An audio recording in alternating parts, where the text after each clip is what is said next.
अज्ञानतिमिरन्धस्य ज्ञानञ्जनशलाकया चक्षुरुन्मीलितं येन तस्मै श्रीगुरुवे नमः।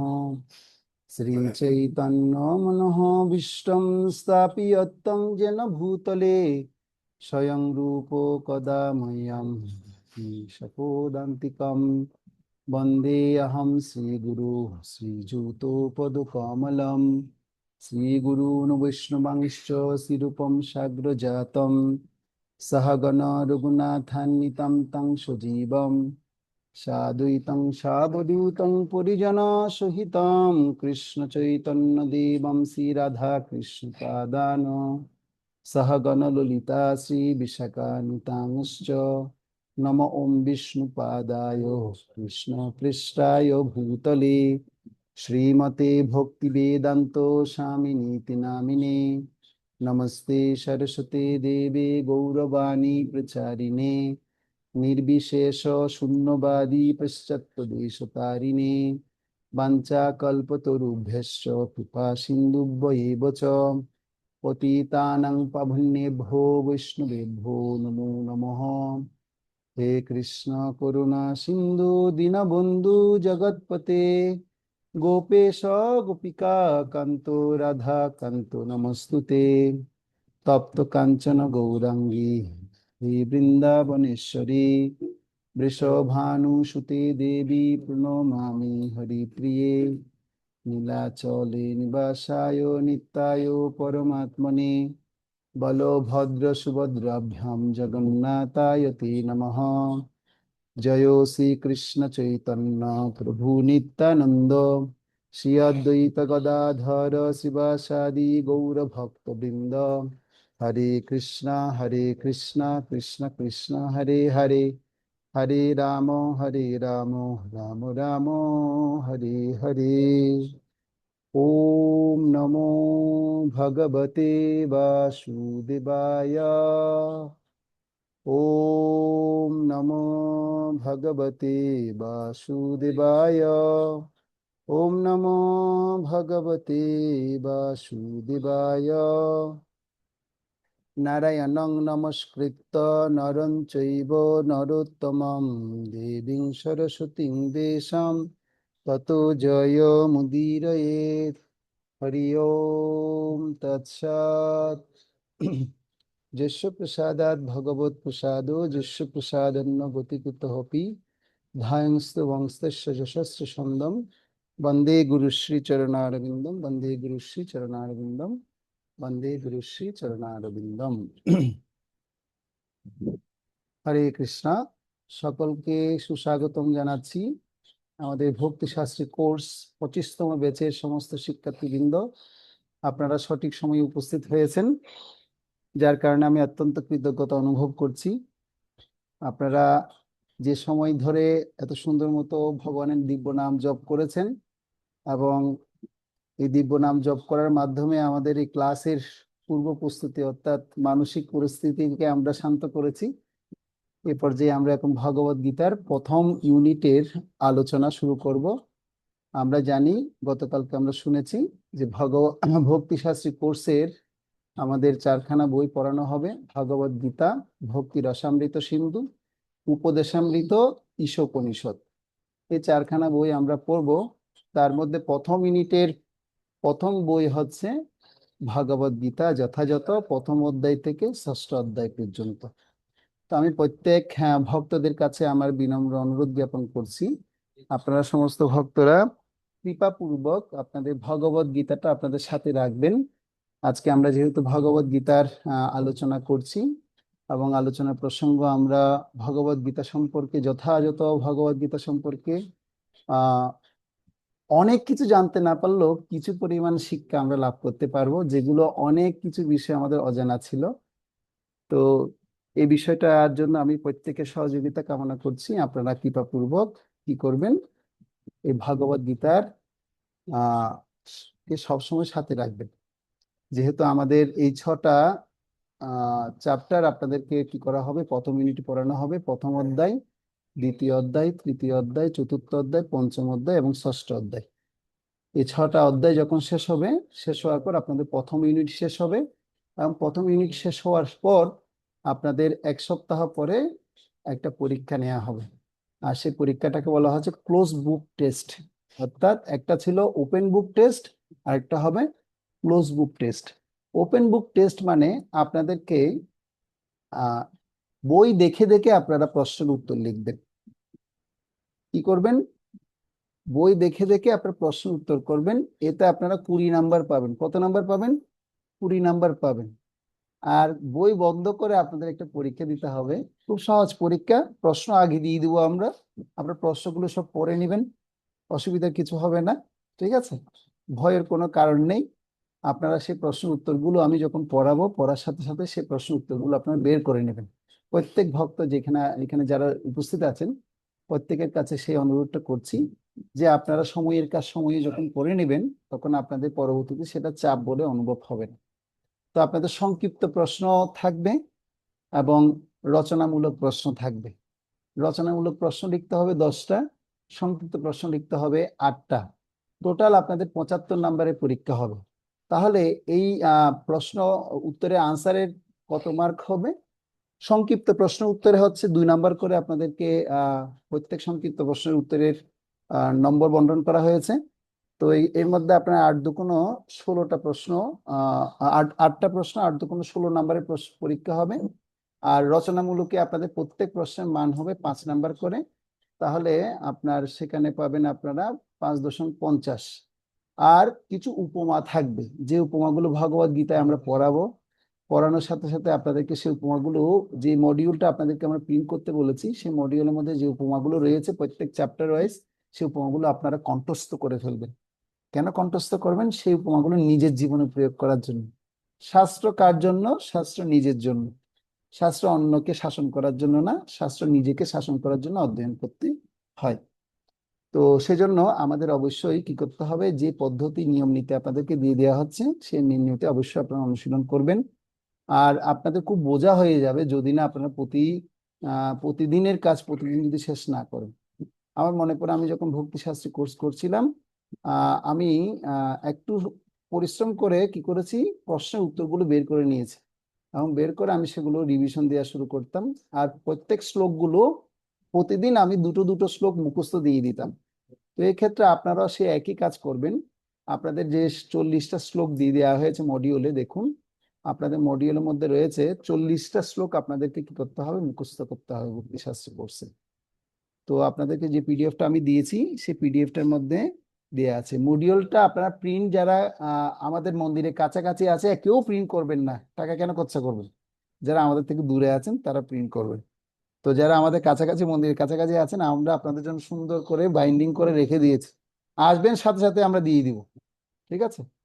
আর আবার আপনাদেরকে এই প্রসঙ্গটা মনে করিয়ে দিচ্ছি, 4টা বই আপনাদের সহায়ক পুস্তিকা আমরা তৈরি করেছি। 3টা বই, একটা আছে গীতা সুবোধনী, উপদেশামৃত সুবোধনী, ভক্তি রসামৃত সুবোধনী এবং ঈশোপনিষদ সুবোধনী। তো এগুলো হচ্ছে কি আমাদের ভগবদ গীতা আমরা পড়লে বুঝতে পারি না, এই কিভাবে সহজভাবে পড়ে বুঝতে পারবো, তার সহায়ক পুস্তিকা, যেখানে পয়েন্ট আকারে প্রতিটি শ্লোকে কি আলোচনা করা হয়েছে তার দিক নির্দেশনা সেখানে নির্মাণ করা আছে। তো আপনারা সেই বইগুলো সংগ্রহ করবেন, আমাদেরকে জানাবেন, আমরা আপনাদের জন্য সেগুলো আপনাদের দ্বারে পৌঁছিয়ে দিব। শুধু কষ্ট করতে হবে, আপনাদের পেমেন্টটা দিতে হবে সেই বইগুলোর দাম, আর কিছু করতে হবে না। ঠিক আছে? এই এই সহযোগিতাটা আপনাদের থেকে কামনা করছি। এবার আমরা আমাদের প্রসঙ্গে চলে আসি। আমাদের প্রসঙ্গ হচ্ছে ভগবদ গীতা।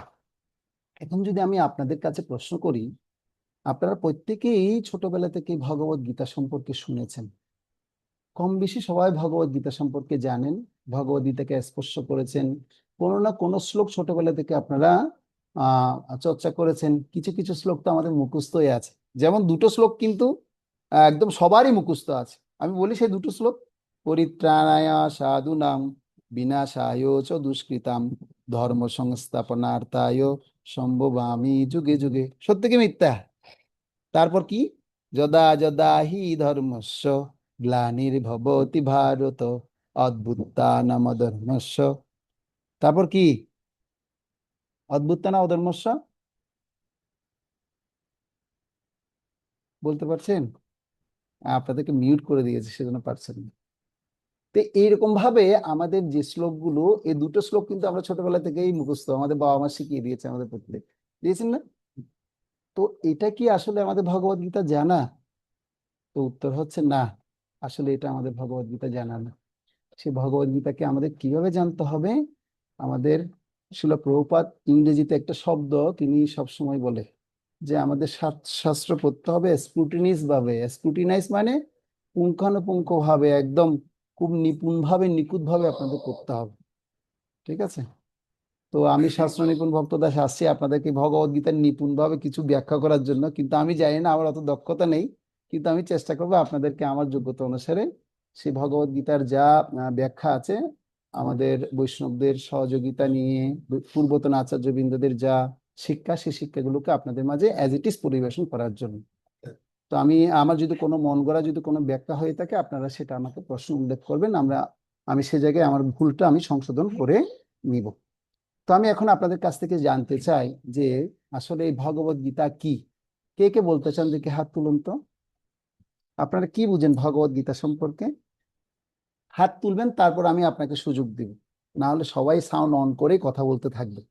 আপনার ক্যামেরার সামনে হাত তুলে দিন। কেউ যদি ইলেকট্রিক হাত তুলতে না পারেন, এভাবে তুলুন, আমি সবাইকে দেখতে পাচ্ছি। এখানে এখন প্রায় 40 জন শিক্ষার্থী উপস্থিত হয়েছেন, প্রত্যেককে আমি দেখতে পাচ্ছি। ওকে, প্রথমে যমুনা মাতাজি বলতে চাইছেন। যমুনা মাতাজি, আমি আপনাকে আনমিউট করলাম, আপনি একটু মাইক্রোফোনটা আবার একটু কি করুন, ক্লিক করুন। এবার হয়নি। আচ্ছা দাঁড়ান, আপনাকে আমি আবার সুযোগ দিচ্ছি। হ্যাঁ, এবার ক্লিক করুন মাতাজি, যমুনা মাতাজি, এবার মাইক্রোফোনটাতে ক্লিক করুন, ক্লিক করুন। হ্যাঁ, ওকে, গুড, হয়েছে, বলুন। কৃষ্ণ মানে আমার উপলব্ধি। হরে কৃষ্ণ, প্রণাম প্রভু চরণে। আপনি বলুন। ভগবত হ্যাঁ, ভগবত গীতা হচ্ছে একটি মহৎ বিজ্ঞান এবং নিজের যথার্থ কল্যাণ সাধনের জন্য এই জ্ঞান আহরণ করা প্রত্যেকটি জীবের কর্তব্য। আর ভগবত গীতার উদ্দেশ্য হচ্ছে অজ্ঞানতার অন্ধকার থেকে, আচ্ছন্ন জড়জগতের বন্ধন থেকে মানুষকে উদ্ধার করা। মানে আর আপনি হচ্ছে মাতাজি, হরে কৃষ্ণ, আপনি বই থেকে বলার কিছু দরকার নেই। একটা বিষয় হচ্ছে আস্বাদন করে করে বলা, একটা বিষয় আছে না? মানে আপনি আস্বাদন করেছেন, মানে ভগবদ গীতা এতদিন ধরে আপনি পড়েছেন, একটা আস্বাদনীয় বস্তু, আপনি কি আস্বাদন করেছেন, কি জানতে পেরেছেন, এই উপলব্ধিটা আমি সবার কাছ থেকে শুনতে চাইছি। ঠিক আছে, যে যে ভগবত হ্যাঁ, সেটাই। হচ্ছে ভগবানের নিঃসৃত বাণী, যেটা এই গীতার মাধ্যমে পরমেশ্বর ভগবানকে জানা যায়। এবং আমি কি, মানে আমার পরিচয় কি, সেটার সম্পর্কে জানা যায়। মানে এটাই আপনি। আসলে ভগবত ওকে, গীতা হচ্ছে ওকে, ধন্যবাদ মাতাজি। মাতাজি বললেন ভগবদ গীতা হচ্ছে কি আমি কে, কোথা থেকে আসছি, এই সমস্ত পরিচয়গুলো আমি জানতে পারবো, আর ভগবানের মুখ নিঃসৃত বাণী। মাতাজি যে পয়েন্টগুলো বলেছে, এগুলো আবার ডাবল করে কেউ বলবেন না, আপনারা নতুন পয়েন্ট বলবেন। আর উনি যা বলা হয়ে গেছে, সেটা যদি কারো অভিমত মিলে থাকে তাহলে আপনারা হাত নামিয়ে দিবেন। আর এছাড়া নতুন কোনো বক্তব্য যদি থাকে তাহলে আপনারা আমাকে জানাবেন। তৃতীয় আচার্য মাতাজি বলুন, আপনার ভিডিও অফ কেন? হ্যাঁ, বলুন এবার। হুম, বলুন মাতাজি। হরে কৃষ্ণ প্রভু, হুম, প্রণাম। ভগবদ গীতা হচ্ছে ভগবান শ্রীকৃষ্ণের মুখ নিঃসৃত বাণী। এটা তো প্রভু বলতেই হবে, যেটা হুম, কথা সেটা তো বলতে হবে। আর ভগবদ গীতা হচ্ছে মানে ভগবান শ্রীকৃষ্ণ অর্জুনকে দান করেছিলেন, কুরুক্ষেত্রে রণক্ষেত্রে অর্জুনকে দান করেছিলেন। এটাই। আর এটাই আর কি প্রভু। ওকে, ধন্যবাদ। অর্থাৎ আরেকটা নতুন পয়েন্ট পেলাম, কুরুক্ষেত্রের রণাঙ্গনে ভগবদ গীতা দান করেছেন। ওকে, এবার আশিস দেব প্রভু বলুন, আপনি কি বলতে চাইছেন? যেগুলো বলা হয়ে গেছে সেগুলো বলবেন না, কেমন? মাতাজি তারপরে ভুলে বলে দিলেন যে বলতেই হয় ভগবানের মুখ নিঃসৃত বাণী, না বললে তো আবার কি হয়, ভগবান যে কৃষ্ণ আবার কি করে আমাকে। আরে কিছু করবে না, এখন আমরা জানতে আসছি, এখন শুধু জানবো আর জানবো। ঠিক আছে, এই জানাই শেষ। ও, হ্যাঁ, এটা হচ্ছে ভগবানের মুখস্থিত বাণী। আবার বাট বলছেন ভাই, বললাম এটা তো এটা 3বার বলেই হচ্ছে দিলেন। আপনিও মনে হয় ভুল আচ্ছা, বুঝেছেন ব্যাপারটা। হ্যাঁ, এটা হচ্ছে জীবনের একটা ডিকশনারি। আচ্ছা, জীবনকে গুড। কিভাবে সুন্দর করা যায়, হ্যাঁ, কিভাবে সুন্দর করা যায়, কিভাবে আমি কে জানার জন্য গীতাটা হচ্ছে গুড, একটা। আপনার থেকে নতুন একটা পয়েন্ট পেলাম, জীবনের ডিকশনারি। যে যে নতুন পয়েন্টগুলো পাচ্ছি আমরা, সেগুলো আপনারা লিখে নিতে পারেন। অনেকের এই সেন্সে নাও থাকতে পারে। সুন্দর পয়েন্ট বলেছেন, জীবনের ডিকশনারি মানে আপনি এটা একটা গাইডলাইন্স পাবেন আপনি এখান থেকে। ওকে, নিমাই জয় প্রভু বলুন, নিমাই রয় প্রভু বলুন প্রভু। হরে কৃষ্ণ প্রভু, প্রণাম। প্রণাম। এটা হলো যে ভগবানের দেওয়া আইন। হ্যাঁ, ও প্রভু বললেন ডিকশনারি, আপনি বললেন আইন। আচ্ছা, আর কি? যে আচ্ছা, আমাদের চলার জন্য ভগবান যে আইন করে দিছে সেই আইন মোতাবেক আমাদের চলতে হবে, না হলে আমরা মায়ার কবলে পড়বো আর কি। ওকে, থ্যাংক ইউ, থ্যাংক ইউ প্রভু। আচ্ছা, অনন্ত কৃষ্ণ প্রভু বলুন, এক লাইনে বলুন ভগবদ গীতা কি, আপনি কি অনুভব করলেন? তো হরে কৃষ্ণ, প্রণাম। ভগবদ গীতা হচ্ছে আমাদের বাস্তবিক জীবনকে কিভাবে আমরা পরিচালিত করব। হুম, ভগবান শ্রীকৃষ্ণ অর্জুনের মাধ্যমে আমাদের এই শিক্ষাটা দিয়েছেন। আমাদের প্রত্যেক মানে প্রাত্যহিক জীবনে আমরা যা কিছুই করি না কেন সবকিছু আমরা ভগবদ গীতা থেকে ফলো করতে পারবো। আচ্ছা, আমাদের জীবনের সমস্ত দিক নির্দেশনা ভগবদ গীতায় আছে। গুড। ওকে, এবার আমরা সুভাষিস প্রভুর কাছ থেকে শুনবো। সুভাষিস প্রভু বলুন। সুভাষিস প্রভু বলুন। হুম, প্রভু সাউন্ড অন করুন। হ্যাঁ, ওকে। হ্যাঁ, হরে কৃষ্ণ প্রভু। হ্যাঁ, শোনা যাচ্ছে। ভগবদ গীতা হচ্ছে মানব জাতির প্রতি ভগবান শ্রীকৃষ্ণের উপদেশ। ওকে, মানব জাতির জন্য একটা মঙ্গলময় বস্তু, যেটা মানব জাতির জন্য খুব দরকার। ওকে, হ্যাঁ, গুড। উপদেশ। উপদেশ দরকার, উপদেশ। থ্যাংক ইউ প্রভু। আচ্ছা, এই পর্যায়ে বলে মহানুভব প্রভু, আপনি কি অনুভব করছেন ভগবদ গীতাকে বলুন। হ্যাঁ। হরে কৃষ্ণ প্রভু, ভগবত গীতা হচ্ছে যে একটা রাষ্ট্র, একটা ফ্যামিলি, একটা জীবন কিভাবে চলবে সেটার জ্ঞান আচ্ছা, ভগবান আমাদেরকে দিয়েছেন। গুড। মানে পরিবার অর্জুনের কিভাবে চলবে, মাধ্যমে। আপনি গৃহস্থ যদি হয়ে থাকেন, আমার পরিবার কিভাবে চালাবো সেটা ভগবদ গীতা শিক্ষা থেকে পাবেন। ওকে, আপনি এটা অনুভব জি। করেছেন। ওকে, থ্যাংক ইউ। এবার বলবেন হচ্ছে মুন্নি পালিত মাতাজি বলুন। আর যাদের বলা হয়ে গেছে তারা হাতটা নামিয়ে রাখবেন, তাহলে আমার সুবিধা হবে। হ্যাঁ, হরে কৃষ্ণ প্রভু, প্রণাম। প্রণাম। প্রভুরা মাতাজিরা বলেছেন যে অনেক কিছু তো বলা যাচ্ছে না। হুম, তো অর্জুন যখন বিভ্রান্ত হয়েছিলেন, তো ভগবানের বাণী শুনে উনি ওনার সিদ্ধান্ত ঠিক করে নিতে পেরেছিলেন। তো আমি মনে করি এটা আমার জন্য ভগবানের বাণী, যে আমার সিদ্ধান্ত ঠিক করার জন্য চলার পথে। খুব হরে ভালো, কৃষ্ণ প্রভু। খুব সুন্দর। সিদ্ধান্ত নিতে পারছি না, কার পুণ্য দোষ বহত স্বভাব পিচ্ছা মিতাং ধর্ম সংমূঢ় চেতা যশ্রেয় সন্নিশ্চিতং ব্রূহি তন্মে শিষ্যস্তেয়হম সদিমাং তাং প্রপন্ন। কার পুণ্যজনিত দুর্বলতার প্রভাবে আমি এখন কিং কর্তব্য বিমূঢ় হয়েছি, কর্তব্য সম্বন্ধে বিভ্রান্ত হয়েছি। আমি কি করব বুঝতে পারছি না প্রভু, আপনি আমাকে শিষ্যরূপে গ্রহণ করুন এবং জ্ঞান উপদেশ প্রদান করুন। হরে কৃষ্ণ, ধন্যবাদ মাতাজি। এরপর অরণ্য প্রভু বলুন, কি অনুভব করছেন আপনি ভগবদ গীতা? হরে কৃষ্ণ প্রভু, প্রণাম। প্রভু, ভগবদ গীতা অধ্যয়ন করে আমি যেটা উপলব্ধি করতে পেরেছি তো সেটা হচ্ছে পরমেশ্বর ভগবান শ্রীকৃষ্ণের কাছে এই যে আমরা জন্মমৃত জরা ব্যাধি এবং তিনটি ক্লেশ এই সব কিছু অতিক্রম করে কিভাবে ভগবানের ধামে পৌঁছে যেতে পারবো, সেটা একটা ভিসা বা টিকিট যেটা বলা হয়, ওইটাকে আমি ভগবদ্গীতাকে হিসেবে মেনে আচ্ছা, নিয়ে দেবো। মানে আপনি এটা হচ্ছে গোলকধামে যাওয়ার জন্য আপনার একটা ভিসা মনে করছেন। ওকে, উনি অনুভব করলেন যে ভগবদ গীতা হচ্ছে আমার গোলকধামে বা চিন্ময় জগতে যাওয়ার একটা ভিসা। এই নতুন নতুন শব্দ আপনারা আগে শুনেছেন কখনো, যারা এটা চিন্তা করতে পারেননি, তবু সেটা অনুভব করেছেন। ওকে, সুবর্ণা মাতাজি বলুন, আপনি কি অনুভব করছেন? হরে কৃষ্ণ প্রভু, গীতাটা হচ্ছে প্রভু আমাদের যত বৈদিক শাস্ত্র আছে, যত সব শাস্ত্র আছে, সব শাস্ত্র মানে আমরা তো সহজে পড়তে পারবো না, কিন্তু আমরা যদি গীতাটা পড়তে পারি তাহলে আমরা সমস্ত শাস্ত্রের যে সারসত্ব আহ মানে বা যে রসটা মেইন যে ইয়াটা, ওটা আমরা গীতা থেকে পাবো। সর্বদুগ্ধ গোপাল নন্দন পার্থ বৎস সুধীর ভোক্তা দুগ্ধং গীতা অমৃতং মহৎ। অর্থাৎ সমস্ত বৈদিক শাস্ত্রকে গাভীর সাথে তুলনা করা হচ্ছে, আর গাভীকে দহন করছেন শ্রীকৃষ্ণ, আর সেই দুগ্ধ গ্রহণ করছেন বাছুরের মতো অর্জুন। সমস্ত শাস্ত্রের রস হচ্ছে Bhagavad Gita. Very good, thank you. Surapati প্রভু বলুন, সাউন্ড অন করা যাবে? ওকে, হ্যাঁ, হরে প্রভু, দণ্ডবত প্রণাম। Good, thank you. প্রভু, ভগবত গীতা হচ্ছে একটা মানব জীবনের ক্যাটালগ। ওকে, ক্যাটালগ যেমন আমরা একটা ইনস্ট্রুমেন্ট কিনলে যেরকম ক্যাটালগ দিয়ে কিভাবে ওই ইনস্ট্রুমেন্টটা আমরা অপারেট করতে পারি, হ্যাঁ, এটা যেরকম আমরা ডেসক্রিপশন পেয়ে থাকি গীতা পড়ার ফলে, আমরা আমাদের হিউম্যান বডিটা, যে কিভাবে হিউম্যান লাইফটা কিভাবে আমরা লিড করব, সেটা আমরা এখান থেকে পেয়ে থাকি। ওকে, খুব সুন্দর। মানে ক্যাটালগ একটা শব্দ পেলাম, ক্যাটালগ। আপনি ক্যাটালগ, আমরা যখন এক্সিবিশন করতাম আমরা একটা ক্যাটালগ দিতাম, মানে কি এখানে যা যা ছবি আছে তার একটা সূত্র। তো আপনি সেই সূত্র হচ্ছে ভগবত গীতা, আর সূত্রের প্রয়োগ হচ্ছে শ্রীমদ্ ভাগবত। ভেরি গুড, থ্যাংক ইউ প্রভু। এবার হচ্ছে অমিতা দেবী। অমিতা দেবী মাতাজি, আপনি বলুন। হরে কৃষ্ণ প্রভু, প্রণাম। হুম, প্রণাম। ভগবদ গীতায় পরে আমি জানতে পারলাম কিভাবে আমরা গুরু পরম্পরার ধারায় চলতে পারি। ভেরি এটাই। গুড, মানে আপনি ভগবত গীতা পড়ে এটা জানতে পারবেন কিভাবে গুরু পরম্পরার ধারে আপনি থাকতে পারবেন। তদ্বিদ্ধি পণিপাতেন পরিপ্রশ্ন সেবয়া উপদেক্ষতে জ্ঞানম জ্ঞানিনস্তর্ত দর্শিন এবং পরম্পরা প্রাপ্তম ইমম রাজসয় বিদুষ কালীন মুহূর্তা যোগনষ্ট পরন্তপ। মানে পরম্পরা কি জিনিস সেটা ভগবত গীতার মধ্যে আছে, এবং এই জ্ঞান যে ধারাবাহিকভাবে চলে আসে সেটা আমরা জানতে পারবো। Very good. ওকে, এবার রণবীর বলভদ্রপুর বলুন। আরেকজন থেকে নিব, এরপর শেষ করবো আমরা। দণ্ডবোধ প্রণাম প্রভু। শোনা যাচ্ছে? হ্যাঁ, শোনা যাচ্ছে, বলুন তো।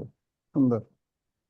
তো গীতার যে আমি যতটুকু উপলব্ধি করেছি, গীতার মূল বিষয় হচ্ছে আমরা ভগবান কৃষ্ণকে জানতে পারবো, আর হচ্ছে ভগবান কৃষ্ণের প্রতি আমাদের ভক্তি করা, আমাদের জীবনকে কিভাবে পরিচালিত করবো সেই নির্দেশ এখানে দেওয়া হচ্ছে। আচ্ছা, ভগবানকে জানতে গেলে আমাকে ভগবত গীতা আমাকে সেটা জানাচ্ছেন, ভগবানকে। ওকে, থ্যাংক ইউ। শেষ রসবতী মাতাজি, আপনি বলবেন।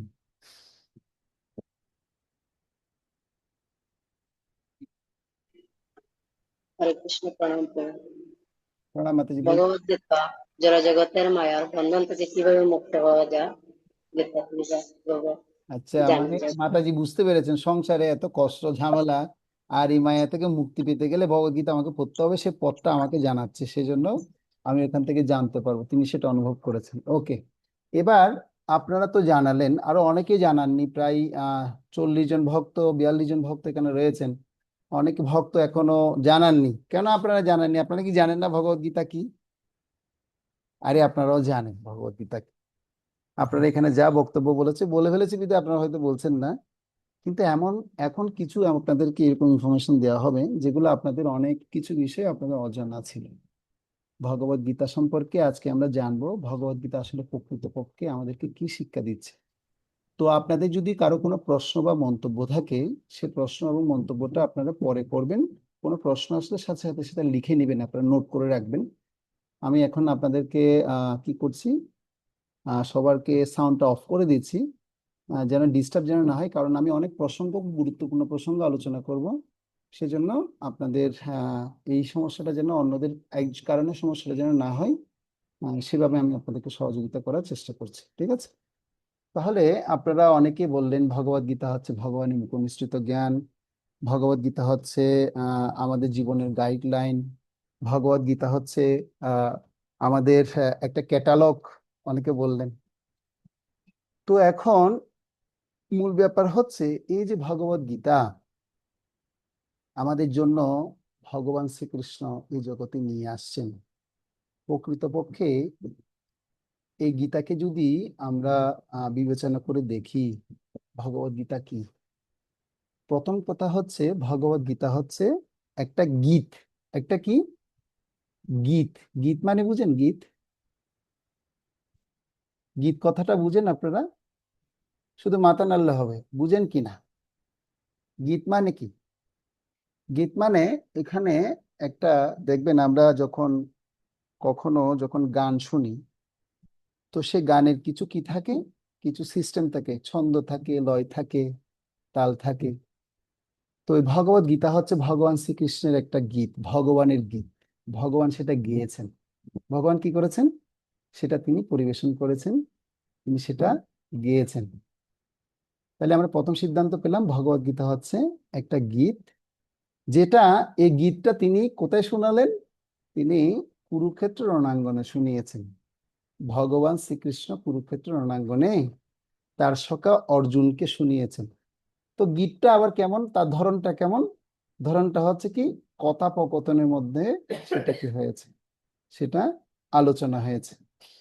সে গীতটা পরিবেশিত হয়েছে কিসের মাধ্যমে? কথোপকথনের মাধ্যমে। তো এই যে ভগবত গীতার জ্ঞান কুরুক্ষেত্র রণাঙ্গনে কেন প্রদান করলেন ভগবান শ্রীকৃষ্ণ, অনেকেই আপনারা জানেন, তারপর আমি আরেকবার বলছি। তো এই ভগবত গীতার জ্ঞান যদি একটা গীত হয়, ভগবানের মুখনিসৃত জ্ঞান হয়, ভগবান এই জ্ঞানটা তিনি কেন একটা যুদ্ধক্ষেত্রের মধ্যে গিয়ে গিয়ে বললেন? হ্যাঁ, এই যুদ্ধক্ষেত্রের মধ্যে গিয়ে কেন তার বলার দরকার ছিল? তো মূল বক্তব্য হচ্ছে, মূল বিষয় হচ্ছে যে যুদ্ধক্ষেত্রে কেন বললেন? ভগবান শ্রীকৃষ্ণ তিনি চিন্তা করলেন এই গীত যে আমি এখন পরিবেশন করছি, এটা যেন পরবর্তী সময়ে যেন তারা যেন কি করতে পারে, আমার সমস্ত মানব জাতি যেন সেটা কি করতে পারে, যেন লাভ রপ্ত করতে পারে। তো পরবর্তী সময়ে যেন তারা এমন ভাবে গ্রহণ করবে যেন তারা এটা থেকে উপকৃত হতে পারে। সেজন্য ভগবান চিন্তা করলেন এই গীতটা আমি এমন একজন ব্যক্তিকে দিব যে ব্যক্তিকে অন্যরা অনুসরণ করবে। তো তিনি তো চাইলে সেটা কোনো সাধু সামন্তকে দিতে পারতেন, কোনো মহান ঋষি সন্ন্যাসীকে তিনি দিতে পারতেন, বনে গিয়ে খুব স্তব্ধ পরিবেশে শান্ত পরিবেশে তো গীত পরিবেশন করতে পারতেন, পারতেন না? তাহলে তো আরো সুন্দরভাবে সেটা পরিবেশিত হতো। তো এখন ব্যাপার হচ্ছে না, তিনি তাই করেননি। কেন করেননি? তিনি সেটা যুদ্ধক্ষেত্রে এসে অর্জুনকে প্রদান করেছেন। তো আমাদের আচার্যরা বলছেন ভগবত গীতা কেন যুদ্ধক্ষেত্রে পতিত হয়েছে। বলছে আমাদের যে বর্তমান যে সংসারে আমরা সবাই রয়েছি, সেই সংসারটাকে তুলনা করা হচ্ছে একটা যুদ্ধক্ষেত্রের মতো। কিসের মতো? এই সংসারটাকে তুলনা করা হচ্ছে যুদ্ধক্ষেত্রের মতো। আর এই যুদ্ধক্ষেত্রের মধ্যে আমরা এত কঠোরভাবে সংগ্রাম করছি, সংগ্রাম করতে করতে আমরা হাঁপিয়ে উঠছি, পারছি না। অনেক সময় মানে আহ, এই এই পরিস্থিতিকে পরিত্যাগ করে জীবনকে বিষণ্ণ করার জন্য চেষ্টা অনুভব হয় অনেকে। না, এত কষ্ট জীবন, এগুলো আর কি হয় না, এই সংসারটা এত দুঃখময় সংসার।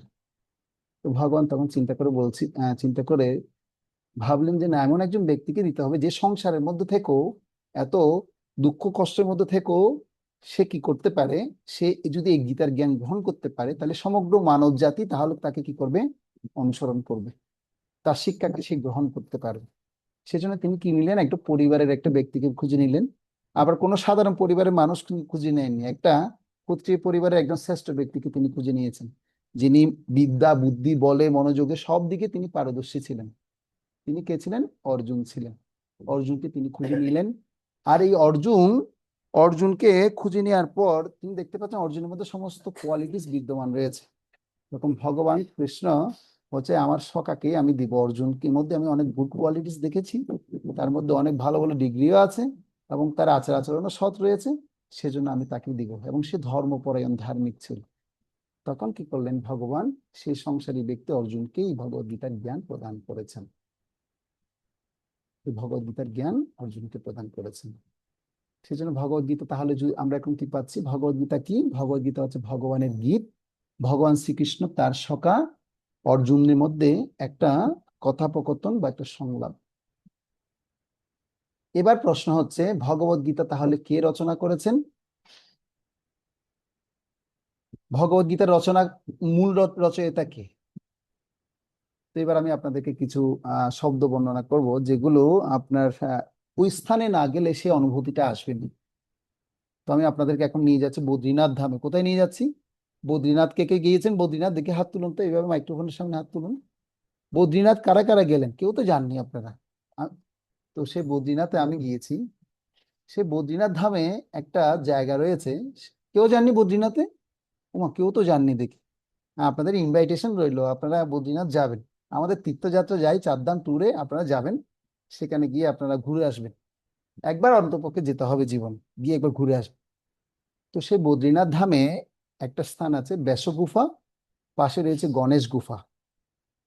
তো ব্যাস গুফার কথা যখন বলেছি তার মানে আপনারা বুঝে গেছেন যে এই ভগবদ গীতাকে যিনি লিপিবদ্ধ করে আমাদের মাঝে নিয়ে এসেছেন তিনি হচ্ছেন ব্যাসদেব।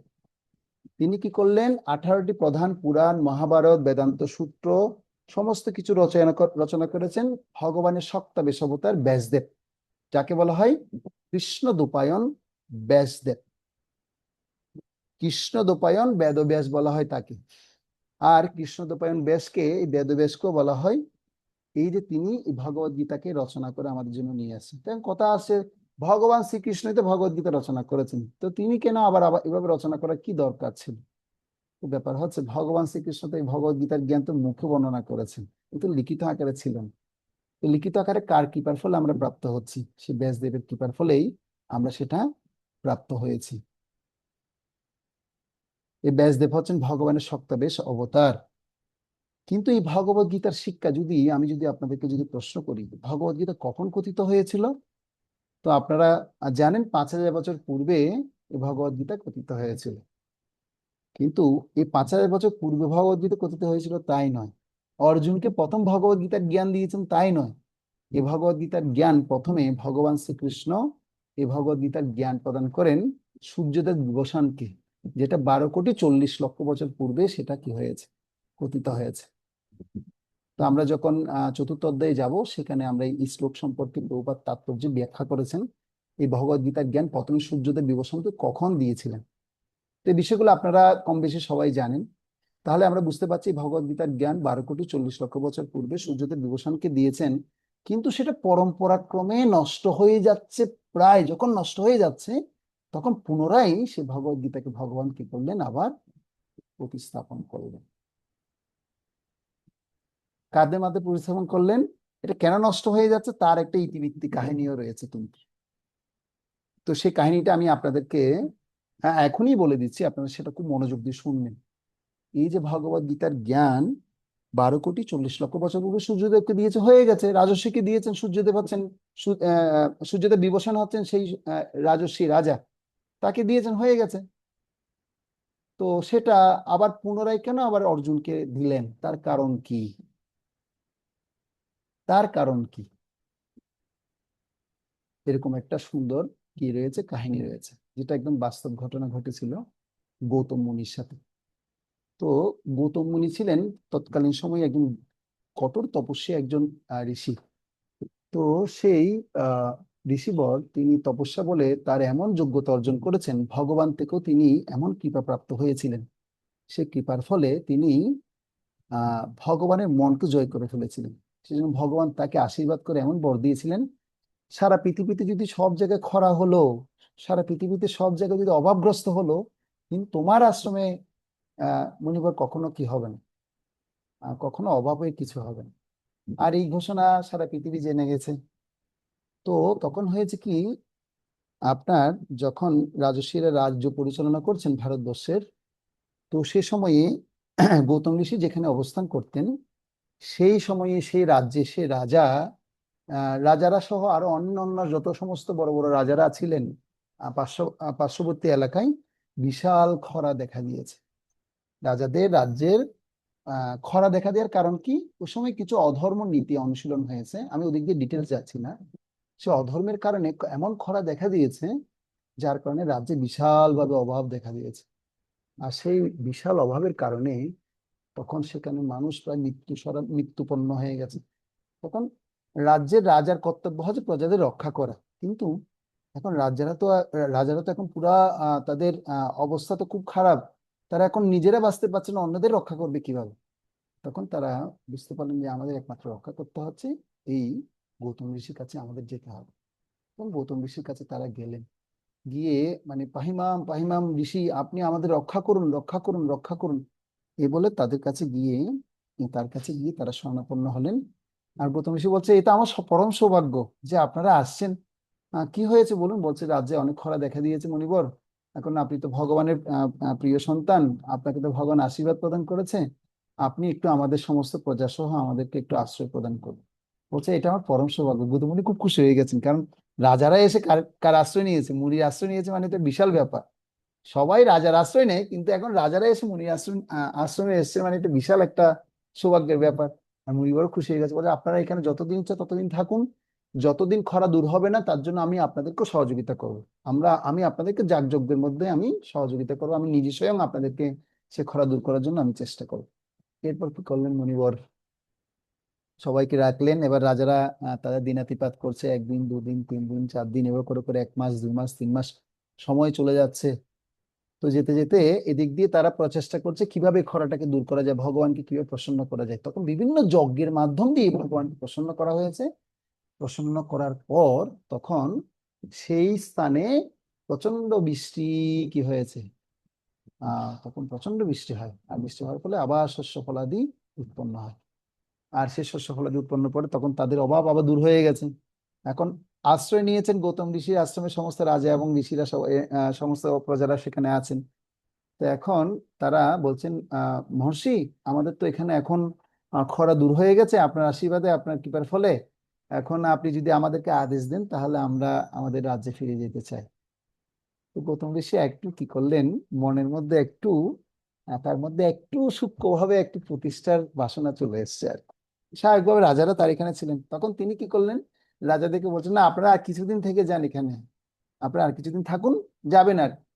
এখন মুনিবর কথা মানে কি ফেলতেও পারছেন না তারা, তারা আরো কিছুদিন তারা কি করলেন সেখানে দিনাতিপাত করলেন, আর কিছুদিন থেকে গেলেন। এ করতে করতে দেখছি কি মনিবর কিছুই বলছেন না, আর রাজারা যাওয়ার জন্য ছটফট ছটফট করছে, যেতে পারছে না।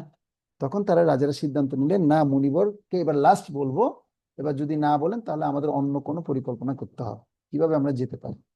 এবার তারা মুনিবর কাছে আসলেন, এসে শেষ আজ্ঞাটা জানালেন, আপনি বললেন কিছুদিন পর যেতে। বলছে হ্যাঁ বলেছি, আপনারা আর কিছুদিন থেকে যান। এ করে করে মুনিবর তাদেরকে কি করছেন, আশ্রমে রাখছেন, আরো বেশ কিছুদিন রাখছেন। রাখার কারণ হচ্ছে কি, যত বেশি দিন থাকবে তত তার গুণগান আরো কি হয়ে যাবে, সারা জগতে প্রসিদ্ধ হয়ে যাবে। এই জন্য তারপর কি করলেন, আপনার এভাবে আর কিছুদিন থাকতে যখন বলা হয়েছে তখন তারা সিদ্ধান্ত নিলেন, না মুনিবরের কাছ থেকে আমরা কিভাবে বেরিয়ে আসবো। আর সেই গৌতম মুনির আশ্রমটা ছিল গোদাবরী তটে, গোদাবরী নদীর পাশে। তখন রাজর্ষিরা সিদ্ধান্ত নিলেন যে এই মুনিবরের কাছ থেকে যদি বাঁচতে চাই তাহলে তার সাথে একটু কি করতে হবে আমাদের, আমাদের একটু কপটতা ছলের আশ্রয় নিতে হবে। তখন তারা কি করলেন, মনিবর কাছে কি বলছে, হ্যাঁ মনিবর, আপনার কথা আমরা রয়ে গেলাম, আপনি একটু কৃপাপূর্বক যদি আমাদেরকে পরের দিন প্রাতকালীন যদি একটু স্নানে যদি নিয়ে যেতেন গোদাবরী তটে, আমরা খুব প্রসন্ন হতাম আপনার। আপনি যদি আমাদেরকে একটু দিক নির্দেশনা দিয়ে নিয়ে যান। তো বলছে, হ্যাঁ ঠিক আছে, কোনো অসুবিধা নেই, আমরা আগামীকালকে সকালে ভোরে ভোরে আমরা ওতে প্রাতঃস্নানে যাব। এই কথা বলার পর সবাই প্রস্তুত হয়ে গেছে। এর মধ্যে রাজস্বীর একটা পরিকল্পনা করেছে, কি পরিকল্পনা করছে সেটা একটু পর বলছি। তো তখন কি হলো, তখন গৌতম মুনি সবাইকে নিয়ে সে প্রাতকালীন সময়ে গোদাবরী তটে স্নান করতে যাচ্ছে। আর প্রাতকালীন সময়ে যখন স্নান করতে যাচ্ছেন তখন তখন তো অন্ধকার পুরা রাত, মানে তখন প্রাতকাল সময় মানে হচ্ছে কি, সূর্য উঠার 2 ঘন্টা পূর্বে ওই সময় যাচ্ছে। তার মানে অন্ধকার, ঘুটঘুটে অন্ধকার, তখন রাস্তায় কি আছে না সেগুলো দেখা যাচ্ছে না। তখন মুনিবর যখন প্রথম দিকে যাচ্ছেন, রাজশ্রী বলছে, হ্যাঁ মুনিবর, আপনি আমাদেরকে দিক নির্দেশনা প্রদান করবেন, আপনি প্রথম দিকে এগিয়ে যান। এবার তারা কি করলেন, এই কথা বলার পর মুনিবর সে প্রথমেই এগিয়ে যাচ্ছেন। এগিয়ে যেতে যেতে তখন হঠাৎ করে মুনিবরের পায়ের আঘাতে একটা গো-বাছুর ছিটকে রাস্তা থেকে মেঝেতে পড়ে যায়, মানে বিলের মধ্যে ছিটকে পড়ে যায়। তখন রাজস্বীরা ওই গো-বাছুর পড়ে যাওয়ার সাথে সাথে হঠাৎ করে বলে উঠলো, হায় হায় হায় হায়, ঋষিবর ঋষিবর, আপনি কি করলেন, কি করলেন, গোহত্যা করলেন। আর গৌতম মুনির মাথায় তো কিছু ঢুকছে না, কি আমার পায়ে লেগেছে, বাছুরটা কি পা পা লাগার সাথে সাথে কি মারা গেল। আর এই কথা বলার সাথে সাথে মানে মুনিবর তো চিন্তা করতে পারছে না আসলে কি হয়েছে, ঘটনা অন্ধকারে দেখতেও পাচ্ছে না। তখন এই গৌতম মুনির পরিস্থিতি দেখে রাজারা এবার তার সেই পরিস্থিতি, কঠিন পরিস্থিতির সুযোগ নিলেন। সুযোগ নিয়ে তারপর তারা কি করছেন, হায় হায় মহর্ষি, আপনি তো পাপ কাজ করলেন, আপনার এই পাপের ভয় আমরা নিব না, আপনার সাথে আর আমরা থাকবো না। এই বলে তারা ছল করে সেখান থেকে কি করলেন, বেরিয়ে গেলেন। আর গৌতম মুনি মনে তার প্রসন্নতা নেই যে আসলে এরকম পাপ কাজ তো আমি কখনো করতে পারি না, গাভী এবং ব্রাহ্মণদের রক্ষা করাই ব্রাহ্মণের কর্তব্য। হ্যাঁ, এই ভগবানের প্রিয় ব্যক্তিকে রক্ষা করা আমাদের কর্তব্য। এখন আমি কিভাবে বাছুরকে বধ করতে পারি। তখন তিনি এই বিষণ্ণ মনে তিনি কি করলেন, যেহেতু গোহত্যা শুনেছে, তখন তিনি গোদাবরী তটে স্নান করতে গেলেন। স্নান করে খুব বিষণ্ণ মনে ফিরে আসছেন, কিন্তু তার মাথার মধ্যে একটা জিনিস ঢুকলো, যে একটা বিষয় মাথার মধ্যে কাজ করলো, যে আসলে কি আমি গো-বাছুরটাকে হত্যা করেছি, আসলে ব্যাপারটাকে আমি খুঁটিয়ে দেখতে চাই। আবার সে গো-বাছুরের কাছে আসছে। তখন দিনের আলো কি হয়েছে, প্রকটিত হচ্ছে, আস্তে আস্তে ভোর হচ্ছে। আর ভোরের আলোতে দেখতে পাচ্ছি কি, সেটা কোনো বাছুর ছিল না, সেটা বানানো একটা ড্যামো ছিল। সেটা কি ছিল, বানানো একটা গো-বাছুরের ড্যামো ছিল। আর এটার প্রতারণাটা কে করেছে, সেটা রাজস্বীরা করেছে। সেটা কি বুঝে গেছেন, সেটা সেটা গৌতম মুনি বুঝে গেছেন। সাথে সাথে কমণ্ডলু থেকে জল বের করে, জল হাতে নিয়ে সাথে সাথে অভিশাপ দিয়ে দিয়েছেন, হে রাজর্ষি বর্গ, তোমরা যত রাজর্ষিরা আছো, তোমরা ভগবান থেকে যত দিব্য জ্ঞান প্রাপ্ত হয়েছো, কোনো জ্ঞানেই তোমরা কি করতে পারবে না, মনে রাখতে পারবে না, তোমাদের জ্ঞান বিলুপ্ত হয়ে যাবে। এই জন্য ভগবদ গীতার জ্ঞান ভগবান রাজর্ষিদেরকে দিয়েছেন, কিন্তু রাজর্ষিরা সেই জ্ঞান ধরে রাখতে পারেন না, তারই হচ্ছে এই কাহিনী। এ হচ্ছে কারণ, গৌতম মুনির অভিশাপের কারণে রাজর্ষিরা এই গীতার জ্ঞান ধরে রাখতে পারতেন না। সেজন্য ভগবান পুনরায় কি করছেন, এই জ্ঞান বারবার স্থাপন করছেন, বারবার স্থাপন করছেন, বারবার স্থাপন করছেন। এই অর্জনের মাধ্যম দিয়ে আবার ভগবদ গীতার জ্ঞানকে পুনরায় স্থাপন করেছেন। তো সেটা তো প্রথমে স্মৃতিতে ছিল, এবার শ্রুতি আকারে সেটা লিপিবদ্ধ করে আমাদের মাঝে নিয়ে আসছেন ব্যাসদেব। কে নিয়ে এসছেন? ব্যাসদেব আমাদের মাঝে কৃপাপূর্বক এই ভগবদ গীতার জ্ঞানটাকে আমাদের মাঝে নিয়ে এসছেন। তাহলে এখন যদি প্রশ্ন আসে ভগবদ গীতা কখন পতিত হয়েছিল, এখন আনসার হবে 12,40,00,000 বছর পূর্বে প্রথম ভগবদ গীতার জ্ঞান সূর্যদেব বিভূষণকে দিয়েছিলেন, এবং এই জ্ঞান পরবর্তীতে আবার যখন এটা নষ্ট হয়ে যাচ্ছে প্রায়, আবার অর্জনের মাধ্যমে সেই জ্ঞান 5,000 বছর পূর্বে ভগবান আবার স্থাপন করবেন। এখন বলতে পারেন প্রভু কি স্পেসিফিক 5,000 বছর? তো আনসার হচ্ছে না, এখন 5,070 কি 80 বছরের মতো হয়েছে, এক্স্যাক্টলি ইয়ার হচ্ছে এটা 5,070 কি 80 বছরের মতো হয়েছে, বুঝে গেল? তো সেজন্য এটা যেহেতু আজ থেকে প্রভুপাদ যদি 5,000 বছর আগে যদি লেখে, তাহলে প্রভুপাদ 50 বছর যদি আগে লেখে, তাহলে সে 50 বছর যোগ করতে পারেন আপনারা, বুঝে গেল? এটা হচ্ছে মূল বিষয়। এবার আপনাদেরকে একটা বিষয় জানাচ্ছি, এই যে ভগবদ গীতা যে লেখা হয়েছে, সেটা কি আলাদা আলাদা পয়েন্ট করে করে টপিক করে করে লেখা হয়েছে? না, আলাদা আলাদা পয়েন্ট করে টপিক করে লেখা হয়নি। এটা ব্যাসদেব তিনি মহাভারত রচনা করেছেন, আর মহাভারত রচনার মধ্যে সেখানে অনেকগুলো পর্ব আছে। যেরকম ভগবদ গীতা আমরা 18টা অধ্যায় দেখতে পাই, ভাগবতমে স্কন্দ দেখতে পাই, ঠিক তেমনি এই মহাভারতের পর্ব, অনেকগুলো পর্ব রয়েছে। তার মধ্যে একটা পর্ব হচ্ছে ভীষ্ম পর্ব। কি পর্ব? ভীষ্ম পর্বের অন্তর্গত 25 থেকে 42 অধ্যায়টাকে হচ্ছে ভগবদ গীতা বলা হয়। ওখানে কটা অধ্যায় আছে? 25 থেকে হিসাব করলে 42 পর্যন্ত 18টা অধ্যায়কে বলা হয় ভগবদ গীতার উৎস, বুঝে গেল? তো এই ভগবদ গীতা তাহলে কটা অধ্যায় আছে? 18টা অধ্যায় আছে। কটা শ্লোক আছে? 700খানা শ্লোক আছে। কটা শ্লোক? 700টা শ্লোক আছে। তাহলে এবার আপনাদের কাছে আমার প্রশ্ন হচ্ছে, ভগবদ গীতা কেন তাহলে এত বিশেষ? কেন আমাদের জন্য এই ভগবদ গীতা কেন এত বিশেষ? আপনারা বললেন যে এটা মানব জাতির জন্য সর্বশ্রেষ্ঠ দার্শনিক এবং চিন্ময় সংলাপ, সেজন্য হচ্ছে বিশেষ। স্বয়ং ভগবান মুখনিসৃত ভাবে বলেছেন। আমি একজনকে বলছি না, ভগবানের মুখনিসৃত জ্ঞান একজনে বলবেন, পরেরজন বলবেন না, কিন্তু আপনারা প্রথমেই বলতে গেলে কি হচ্ছেন, এটা ভগবানের মুখনিসৃত জ্ঞান, এটা হচ্ছে বিশেষ। ভগবদ্গীতার বিশেষত্ব কি? বিশেষত্ব হচ্ছে এটা ভগবানের মুখনিসৃত জ্ঞান। তো এবার যদি আমি আপনাদেরকে প্রশ্ন করি, কেন গীতাকে ভগবদ গীতা বলা হয়? এই গীতাকে ভগবদ গীতা কেন বলা হয়? প্রশ্ন যদি করি, আনসার হচ্ছে এটা, যদি এটা বৈদিক সাহিত্যে অনেক গীতা রয়েছে, দেখবেন বৈদিক সাহিত্যে যদি ঘেটে দেখবেন অনেক গীতা রয়েছে, কিন্তু ভগবদ গীতা স্বয়ং পরমেশ্বর ভগবানের মুখনিসৃত বাণী বিদায়, হ্যাঁ, এটি হচ্ছে ভগবদ গীতা। অনেক গীতা কিন্তু আছে, আপনারা দেখতে পাবেন, কিন্তু এটা ভগবদ গীতা স্বয়ং ভগবান শ্রীকৃষ্ণের মুখনিসৃত বাণী বিদায়, একে বলা হয় ভগবত। ভগবত কথার অর্থ হচ্ছে ভগবান, ভগবত কথার অর্থ হচ্ছে কি? ভগবান। ভগবানের মুখনিসৃত জ্ঞান বিদায় এটাকে কি বলা হয়? ভগবদ গীতা বলা হয়। তো অনেক সময় দেখা যায় কি, আমরা এই ভগবদ গীতাকে আপনার শ্রীমদ ভগবদ গীতা লিখি, তাই না? লিখে কি লিখি না? তো আপনাকে কখনো এরকম চিন্তা করেছেন, কখনো প্রশ্ন করেছেন, আচ্ছা কেন শ্রীমদ ভগবদ গীতা লেখা হয়? আপনাদের ভগবদ গীতা কেন লেখা হয় সেটা বুঝে গেলেন, তাহলে শ্রীমদ কেন লেখা হয়? তো শ্রীমদ শব্দটি এটা হচ্ছে অত্যন্ত একটা এমন একটা শব্দ, যেটা হচ্ছে অত্যন্ত শ্রদ্ধা মানে চরম, যত সীমানায় চলে যাওয়া যায় সে চলে যাওয়ার দিকটাকে বোঝানো হচ্ছে। মানে শ্রীমদ শব্দটি পরম শ্রদ্ধার একটি উপাধি। এটি বলার কারণ হলো ভগবদ্গীতা সমস্ত চিন্ময় জ্ঞানের সার প্রকাশ করে, এবং পাঠকদের বা যারা এই শ্রোতা রয়েছেন তাদের শ্রী এবং মঙ্গল বিধান করেন। শ্রী বা কি করেন? মঙ্গল বিধান করেন বিদায় এই গীতাকে নাম দেওয়া হয়েছে শ্রীমদ ভগবদ গীতা।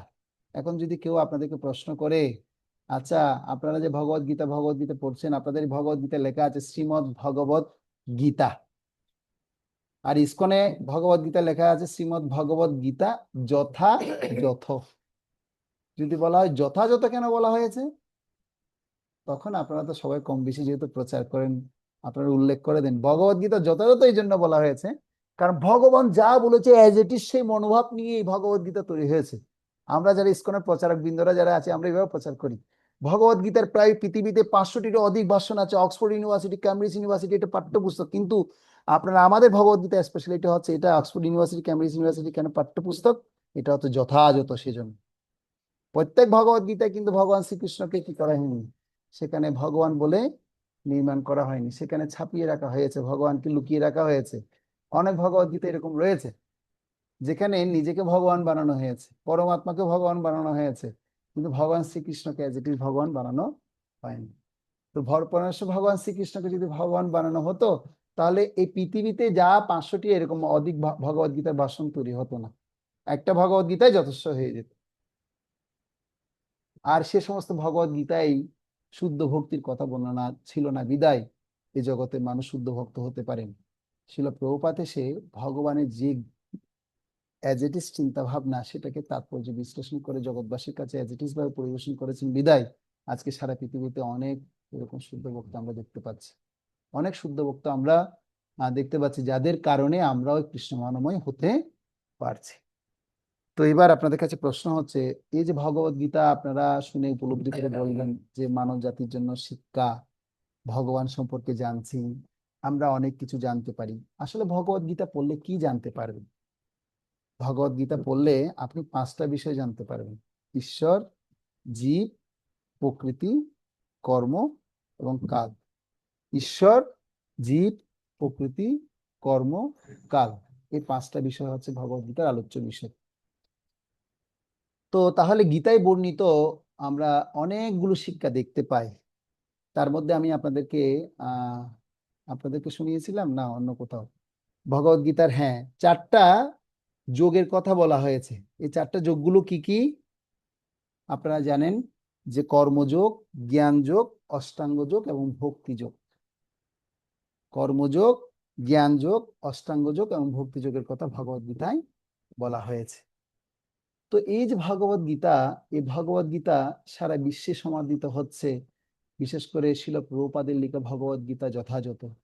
আর এই ভগবত গীতা যথাযথ উপস্থাপন শিল প্রভুপাদ করার আগেও পূর্ববর্তী অনেক মহান মহান কি এসেছিল, বিজ্ঞানীরা এসেছিলেন, সাধকরা এসেছিলেন, যারা ভগবত গীতাকে কি করেছে, গ্লোরিফাই করেছে, মহিমান্বিত করেছেন। আলবার্ট আইনস্টাইন তিনি কি বলছেন, তিনি ভগবত গীতাকে বলছে ভগবত গীতাকে আমি আমার বৈজ্ঞানিক অনুসন্ধান এবং তার সিদ্ধান্ত নির্মাণের কাজে পথ প্রদর্শক এবং অনুপ্রেরণা প্রদানের উৎস বলে মনে করছি। কে বলছেন? আইনস্টাইন বলছে। আপনারা আইনস্টাইন নাম শুনেছেন সবাই। তো আপনারা ঋষি অরবিন্দ নাম শুনেছেন না? শ্রী ঋষি অরবিন্দ ভারতবর্ষের কিন্তু একজন বিশাল ধর্মগুরু ছিলেন। তার অনেক শত শত কি ছিল, হাজার হাজার শিষ্য ছিল। তো তিনি বলছেন ভগবত গীতা হচ্ছে মানব জাতির একটি প্রকৃত শাস্ত্র, এবং এটি কেবল একটি গ্রন্থ নয় বরং জীবন্ত সৃষ্টি, যেটা আপনারা অনেকে বললেন। প্রত্যেক বয়সের জন্য এতে একটি নতুন বার্তা আছে এবং প্রত্যেক সভ্যতার জন্য এতে একটি নতুন অর্থ আছে। কে বলছেন? ঋষি অরবিন্দ বলছেন। এবার আপনাদেরকে এমন একটা ব্যক্তির কথা বলো যেটাকে সবাই চিনি, ভারতবর্ষে তো সবাই কম বেশি গিয়েছেন।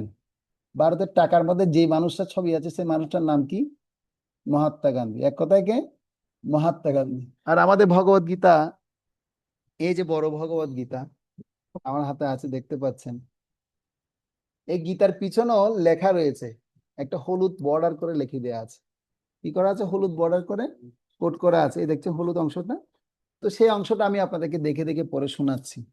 বলছে, যখন সন্দেহ আমাকে ঘিরে ধরে, হতাশা সম্মুখে উপস্থিত হয় আর আমি দূরান্তে কোনো আশার আলোক দেখতে পাই না, তখন ভগবত গীতা আশ্রয় করে শান্তি পাওয়ার মতো কোনো শ্লোক খুঁজে পাই। সঙ্গে সঙ্গে আমি অত্যন্ত দুঃখের মধ্যে হাসতে আরম্ভ করি। যারা গীতার উপর ধ্যান করবেন তারা প্রতিদিন পরম আনন্দ ও নব নব অর্থ পাবেন। মহাত্মা গান্ধী। কে বলছে? মহাত্মা গান্ধী বলছে। তো মহাত্মা গান্ধী এই কথা বলছে। প্রশ্ন থাকলে আপনারা একটু লিখে রাখুন, আমি পরে আপনাদের ক্লাস শেষ হওয়ার পরে প্রশ্নটা নিব, কেমন? কি বাবু, একটু লিখে রাখুন প্রশ্নটা। আমি আসলে প্রসঙ্গটা এগিয়ে যাচ্ছি, আপনাদেরকে ধাপে ধাপে প্রসঙ্গটার মধ্যে নিয়ে যাচ্ছি। এবার আপনাদের কাছে আমার প্রশ্ন হচ্ছে, আপনারা ভগবদ গীতা অনেকে অনেকদিন ধরে চর্চা করছেন, পড়ছেন। এই ভগবদ গীতায় আমরা কিছু এমন এমন কিছু শব্দ শুনতে পাই যেগুলো বুঝতে আমাদের অনেক সময় কষ্ট হয়ে যায়। কিছু কিছু শ্লোকের মধ্যে আছে দেখবেন, যেমন আমি আপনাদেরকে একটা শ্লোক বলি। যেমন বলছে, বন্ধুরা আত্মা আত্মনস্তস্য অনাত্মানা আত্মনজিত অনাত্মানত শত্রুতে বর্ততে আত্মৈব শত্রুবা। এটা 6ষ্ঠ অধ্যায়ের 6 নম্বর শ্লোক আপনাদেরকে শোনালাম। তো এই শ্লোকের মধ্যে আত্মা কথাটা 6 বার বলা হয়েছে। তো এখন 6 বার আত্মা কথাটা যে বলা হয়েছে, সব অর্থ কি এক? এই আত্মা মানে কি শুধু আত্মাকে বোঝানো হচ্ছে, নাকি অন্য কোনো কিছুকে বোঝানো হচ্ছে? আপনারা কি কখনো এই ধরনের এভাবে রিসার্চ করে কখনো পড়াশোনা করে দেখেছেন? পড়েছেন কিনা? মাথা নাড়ুন। পড়েননি? এইভাবে শব্দ খুঁজে বের করেননি আপনারা, এটা হচ্ছে বড় বিষয়। আপনারা খুঁজে বের করেননি আপনারা। তো এরকম অনেক শব্দ আছে যে শব্দগুলো একটার সাথে অনেক অর্থ বোঝানো হয়। তো আমি আপনাদেরকে এখন প্রথম বুঝাবো, এই ধরনের কিছু স্পেশাল কিছু শব্দ রয়েছে যে শব্দগুলো আমাদের জানা দরকার। আমি আপনাদেরকে ক্লাসের পর একটা ছবি আপনাদের গ্রুপে পাঠাবো, সেই ছবি থেকে আপনারা লিখে নেবেন। এখন আপনারা যতটুকু স্মরণে স্মৃতিতে আছে ততটুকু আপনারা শোনার চেষ্টা করবেন মনোযোগ দিয়ে, এবং পরবর্তীতে আপনারা সেটা লিখবেন। এখন লিখতে গেলে আপনারা একটু ডিস্টার্ব হয়ে যাবে। তো আমি আপনাদেরকে এই রেকর্ডটা দিয়ে দিব, পরবর্তীতে আপনি রেকর্ডটা শুনো সেটা কাজে লাগাতে পারবেন, ঠিক আছে? তো বলা হচ্ছে এই ভগবদ গীতার যেমন আপনার কিছু শব্দ আমি আপনাদেরকে একটু শোনাই। যেমন শোনাচ্ছি প্রথমে ব্রহ্ম, কি শোনাচ্ছি? ব্রহ্ম শব্দ শুনিয়েছি। আচ্ছা, যদি বলি ব্রহ্ম শব্দ, এই ব্রহ্ম শব্দে আমরা কি কি বুঝতে পারি? স্বাভাবিকভাবে আমরা বুঝি ব্রহ্ম মানে ভগবান। ব্রহ্ম মানে কি? ভগবান। ব্রহ্ম মানে ভগবান কৃষ্ণ। ব্রহ্ম মানে ব্রহ্মা। ব্রহ্ম মানে কে? ব্রহ্মা। ব্রহ্ম মানে বেদ। ব্রহ্ম মানে ব্রাহ্মণ। ব্রহ্ম মানে জীবাত্মা। ব্রহ্ম মানে নির্গুণ ব্রহ্ম। ব্রহ্ম মানে পূজারী, বা ব্রহ্ম মানে জড়া প্রকৃতি। এই শব্দগুলো ভগবদ গীতায় আপনারা পাবেন। যখন পড়বেন শ্লোকে শ্লোকে অংশে অংশে আপনারা দেখবেন কোন শ্লোকের মধ্যে রয়ে গেছে এই পূজারী কথাটা রয়েছে, কোন শ্লোকের মধ্যে রয়ে গেছে জড়া প্রকৃতি রয়ে গেছে, কোন শব্দের মধ্যে রয়ে গেছে ব্রহ্ম, নির্গুণ ব্রহ্ম। তার মানে আপনাকে বুঝতে হবে এই সবগুলো শব্দ হচ্ছে একই অর্থ, একই বুঝাচ্ছে, তাকে বলা হচ্ছে ব্রহ্ম বুঝাচ্ছে। তাকে কি বুঝাচ্ছে? ব্রহ্ম বুঝাচ্ছে। এবার যদি আপনাদেরকে আমি বলি আত্মাটাই, যে আত্মা দিয়ে যে শ্লোকটা শুরু করেছি, আত্মা মানে আপনারা সবাই বুঝতে, আত্মা মানে দেহের মধ্যে আত্মা আছে। আত্মা কি সুরপতি বাবু, ঠিক কিনা? দেহের মানে আত্মা মানে আত্মা, কিন্তু না, আত্মা মানে আপনার দেহের মধ্যে পরমাত্মাকেও বোঝানো হচ্ছে। আত্মা মানে আপনার আত্মাকেও বোঝানো হচ্ছে, আত্মা মানে আপনার দেহকেও বোঝানো হচ্ছে, আত্মা মানে আপনার মন এবং বুদ্ধিকেও বোঝানো হচ্ছে। সেটা কি প্রসঙ্গ? সেটা ব্যাকরণের এরকম অনেকগুলো, বাংলা ব্যাকরণে অনেকগুলো এরকম কি আছে, শাখা রয়েছে। তার মধ্যে একটা শাখার মধ্যে এভাবে সমর্থক শব্দ ব্যবহার করা হয়, যেগুলো সেম অর্থ বোঝানো হয়, কিন্তু স্থানকাল পাত্র অনুসারে সেটাকে কি হয়, প্রসঙ্গটা ভিন্ন হয়। এবার যদি আমি আপনাদেরকে বলি কর্ম, কর্ম মানে আপনি কর্মের কথা বলতে পারেন, আমি কাজ করি কর্ম। কর্ম মানে শাস্ত্রবিহিত কর্ম কথা বুঝতে পারেন। কর্ম মানে বৈদিক অনুষ্ঠানে কর্ম। বৈদিক অনুষ্ঠানকেও কর্ম বুঝাই, বুঝে কি বুঝাই না? বৈদিক অনুষ্ঠান সমূহকে কর্ম বুঝে কি বুঝাই না? বৈদিক যজ্ঞ অনুষ্ঠান মানে সেটা একটা কর্ম। নিত্য কর্ম মানে সেটা নিত্য কর্ম। ধর্ম মানে ধর্ম, ধর্মটাকে কর্ম বুঝাই। এই যে আপনারা ধর্ম আচরণ করছেন মানে সেটা তো কর্ম, নাকি না? সেটা কর্ম। এবং ভাগ্যটাকেও কর্ম বলে। এই বাবা তোর ভাগ্যটা আজকে ভালো নেই, মানে সেটা কি, তোমার কর্মটা আজকে ভালো নেই। কেন? কর্ম দিয়েও কত সমর্থক শব্দ কথা সেখানে কি করা হচ্ছে, তুলে ধরা হচ্ছে। এরপরে যদি বলা হয় অকর্ম, অকর্ম মানে অকর্ম। অকর্ম মানে কেউ বলে যে না, কর্ম না করাকে অকর্ম বলে। আবার অকর্ম মানে কি বলা হচ্ছে, না না, অকর্ম মানে হচ্ছে যে ভগবত ভক্তি অনুশীলন করে তাকে অকর্ম বলে। যেমন আপনারা সব অকর্মার ঢেকিরে এখন আসছেন এখানে কি করতে, ভগবত গীতার ক্লাস করতে। এখন কথাটা শুনতে কেমন লাগছে? যদি আপনারা অর্থটা যদি না জানেন, হ্যাঁ প্রভু আমাদেরকে অকর্মণ্য বললো, আমরা এরকম এরকম আমরা কি এত আমরা জঘন্য হয়ে গেছি, আপনারা সেটাই ভুল বুঝবেন। আপনারা আমাদের বুঝবেন কি না? হ্যাঁ আর না বলুন। হ্যাঁ বুঝবেন তো? সেজন্য এই অকর্ম মানে আপনাকে বুঝতে হবে, অকর্ম মানে শুধু আপনাকে অকর্ম মানে কর্ম না করাকে বোঝাচ্ছে না। অকর্ম মানে ভগবত গীতায় বলছে কর্ম, অকর্ম, বিকর্ম, 3 ধরনের কর্ম রয়েছে। কর্ম মানে হচ্ছে যারা কি করতে চায়, পুণ্যি কাজ করতে চায়, শাস্ত্র অনুসারে করবে, আর জড় বাসনা চাইবে, বস্তু চাইবে, তাদেরকে কর্ম বলা হয়। আর বিকর্ম মানে যারা শাস্ত্র বহির্ভূত কর্ম করবে তাদেরকে কি বলা হয়? বিকর্ম বলে। হ্যাঁ, পাপী ব্যক্তিদেরকে বিকর্মী বলা হয়। হ্যাঁ, আর যারা ধর্ম অনুশীলন করবে, ভগবানের কথা মতো অ্যাজ ইট ইজ চলবে, তাদেরকে অকর্ম বলা হয়। এই যে মিনিং গুলো, এই মিনিং গুলোকে আপনারা আগে কখনো চিন্তা করেছেন? আরে ভগবদ গীতায় ভগবান অকর্ম বলেছে, কর্ম বলেছে, এই সমস্ত তো মাথায় নেই।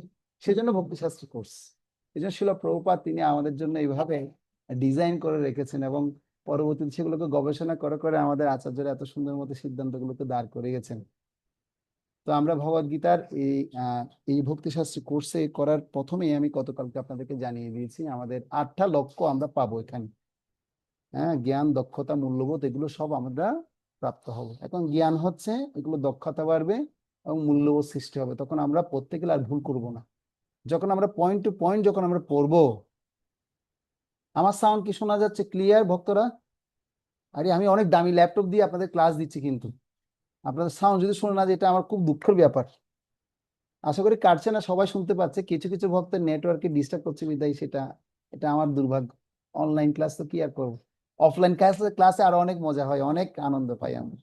যাক, আপনাদের সাথে কখনো ভবিষ্যতে অফলাইনে হয়তো যুক্ত হব। ওকে, তো ঠিক আছে, আমি এখন যেটা প্রসঙ্গ বলছি, অকর্ম। তার মানে অকর্ম মানে অকর্ম বুঝাই, বিকর্ম বুঝাই, নিষ্কাম কর্ম বুঝাই, ভক্তিমূলক কর্ম বুঝাই, জ্ঞানকেও বুঝায়, জ্ঞানকেও অকর্ম বুঝায়। এবার পয়েন্ট হচ্ছে জ্ঞান। জ্ঞান মানে কি? আপনারা স্বাভাবিক আমরা বুঝি জ্ঞান মানে কোনো কিছু মুখস্থ যদি করতে পারে, ওরে বাবা কি জ্ঞানী, দেখো কিভাবে টক টক করে শ্লোক বলছে, দেখো কি মুখস্থ বিদ্যা তার, মানে অনেক জ্ঞানী ব্যক্তি। আসলে জ্ঞান মানে অনেকগুলো বিষয় সমর্থক বিষয় বোঝায়। ভগবদ গীতায় আমরা যখন জ্ঞান শব্দটা শুনবো, সেখানে আমরা জ্ঞান পাবো, জড় জ্ঞান পাবো, জড় এবং চেতনের জ্ঞান পাবো, সদ্গুণাবলী অর্জনটাকেও জ্ঞান বলা হয়, জানার প্রক্রিয়াটাকেও জ্ঞান বলা হয়। হ্যাঁ, সাংখ্য, সাংখ্য কথাটা অর্থ হচ্ছে জ্ঞান, জানেন আপনারা সেটা? সাংখ্য কথাটা যেমন সাংখ্য যোগ বলি, এ মানে সাংখ্য কথাটা অর্থটা হচ্ছে জ্ঞান। এরপরে হচ্ছে কি মনোধর্মী জ্ঞান। তো এই শব্দগুলো আমরা ভগবদ গীতায় পাবো, শ্লোকে শ্লোকে পাবো। এরপরে প্রসঙ্গ আসে যোগ। যোগ মানে হচ্ছে আপনার পরমেশ্বরের সাথে সংযোগ স্থাপন করা। যোগ মানে আরেকটা অর্থ বুঝাবে হচ্ছে কি কর্মযোগ, জ্ঞান যোগ, বুদ্ধিযোগ, অষ্টাঙ্গ যোগ, ভক্তি যোগ। যোগ মানে শুধু আপনি যোগ বুঝতে দেখলে হবে না। যোগ মানে আমরা সাধারণত জড়জাগতিক যারা ব্যক্তিরা আছি, যোগ মানে ধ্যান করা, ফুসফাস করা, নিঃশ্বাস নিবে আর ছাড়বে, এটাকে যোগ বলা হচ্ছে না। যোগ মানে কি বুঝাচ্ছে? যোগ মানে অষ্টাঙ্গ যোগও বুঝাচ্ছে, ভক্তি যোগও বুঝাচ্ছে, জ্ঞান যোগও বুঝাচ্ছে। আর ভগবদ গীতার প্রত্যেক চ্যাপ্টারে পরপর কি লেখা আছে? সাংখ্য যোগ, বিষাদ যোগ, কর্মযোগ, কর্মসন্ন্যাস যোগ লেখা আছে কি নেই? বিজ্ঞান যোগ। হ্যাঁ, তো এবার প্রত্যেক পিছনে কিন্তু কি আছে? যোগ, যোগের কথাটা লিপিবদ্ধ করা আছে। এবার শব্দ শুনবো সন্ন্যাস। এই সন্ন্যাস কথাটা অনেক জায়গায় আছে। হ্যাঁ, এই শব্দ যখন সন্ন্যাস বলা হবে, তখন সন্ন্যাস মানে শুধু সাধু সম্বন্ধ হয়ে গেছে সন্ন্যাস তাই না। সন্ন্যাস মানে কর্মসন্ন্যাসও বোঝানো হচ্ছে। সন্ন্যাস শব্দের অর্থ জ্ঞান যোগও বোঝানো হচ্ছে, সাংখ্য যোগও বোঝানো হচ্ছে, তাকেও সন্ন্যাস বলা হয়, তাকেও সন্ন্যাস বলা হয়। এবার হচ্ছে সিদ্ধি। যদি আপনাদেরকে বলা হয় সিদ্ধি মানে কি, বুঝেন আপনারা? সিদ্ধি মানে হচ্ছে কোনো কিছু করে সিদ্ধি পাওয়াটাকে সিদ্ধি বোঝানো হয়। মানে কিছু তপস্যা করেছি, তপস্যা করে যেটা অর্জন হবে সেটাকে বলা হয় সিদ্ধি। কিন্তু আসলে সিদ্ধি কথাটার অনেকগুলো সমর্থক অর্থ আমরা ভগবদ গীতা শব্দ শুনতে পাবো, প্রসঙ্গ নিয়ে আসবে। পূর্ণতা অর্জন, আত্ম উপলব্ধি, ভগবত উপলব্ধি, অষ্টসিদ্ধি, পরমাত্ম উপলব্ধি, চিন্ময় জগৎ, এই সমস্ত কথাগুলো আমরা কি করতে পারবো? সিদ্ধির মাধ্যমে বুঝতে পারবো। তারপর আসবে শান্তি। শান্তি মানে শান্তি, সিদ্ধি, সমাধি, পরমেশ্বর ভগবানের সাথে লীন হয়ে যাওয়া, আত্ম উপলব্ধি, ভগবত উপলব্ধি, এভাবে আমরা জানতে পারি। তো এগুলো হচ্ছে কি আমাদের মোটামুটি যে সমস্ত শব্দগুলো বেশি রয়েছে এবং সমর্থক শব্দ আমরা বেশি ভগবদ গীতায় দেখতে পাবো শাস্ত্র শ্লোকের ভিত্তিতে, তার একটু প্রসঙ্গ আপনাদেরকে জানিয়ে দেওয়া হলো, যেন আপনারা কোনো শ্লোক যখন পড়তে যাবেন আসলে সেটা কি মিনিং করছে, কি মিনস করছে, সেটা আপনাদের বুঝতে হবে। ভগবদ গীতার এই শ্লোকগুলোকে শিল প্রভুপাদ এত সরল তাৎপর্য দিয়েছেন, এত সরলভাবে তিনি অনুবাদ করেছেন, যে কেউ এমনিতে বুঝতে পারবে। আর আমাদের বাঙালিদের জন্য আরো সরল করে দিয়েছেন পূজ্যপাদ শ্রীশ্রীমৎ ছিল ভক্তি চারু স্বামী গুরু মহারাজ। উনি এত সুন্দর বাংলা ভাষায় রচনা করেছে, অফুরন্ত, মানে এগুলো মানে কি বলা হয়, অভাবনীয়, মানে এগুলো কি চিন্তা করা যায় না, আমাদের ভাবনার মধ্যেও আসে না সেটা। এত সুন্দর প্রাঞ্জল শব্দ তিনি এখানে চয়ন করে করে লিখেছেন, যার কারণে আমরা বাঙালিরা অনেক বেশি কৃতজ্ঞ মহারাজের কাছে। এই কৃতজ্ঞতা আমাদের বোঝাতে হবে। তো এবার আমরা ভগবদ গীতায়, আপনারা এই বিষয়টা লিখতে পারেন, ভগবদ গীতায় মূল কি ধারণা আমরা পাবো। ভগবদ গীতার মূল ধারণা আমরা পাবো, প্রথম হচ্ছে যোগ বিষয়টা পাবো। কি পাবো? যোগ বিষয়টা মানে, যোগ শব্দের অর্থ হচ্ছে পরমেশ্বরের সাথে সংযোগ স্থাপন করা। আপনারা শুধু জাস্ট হিন্টস লিখে রাখুন যোগ, যোগ বিষয় পাবো। যোগ বিষয় মানে পরমেশ্বর ভগবানের সাথে আমাদের সংযোগ স্থাপন হবে। দ্বিতীয় হচ্ছে কর্মযোগ, মানে শাস্ত্রবিহিত কর্ম অনুষ্ঠান করার গুরুত্ব কি সেটা ভগবান আমাদেরকে জানাবে। তৃতীয় হচ্ছে নিষ্কাম কর্মযোগ, মানে কি ভক্তি মিশ্র কর্ম কি, হ্যাঁ, তারপর অনন্য ভক্তি কি, কোনটা শ্রেষ্ঠ।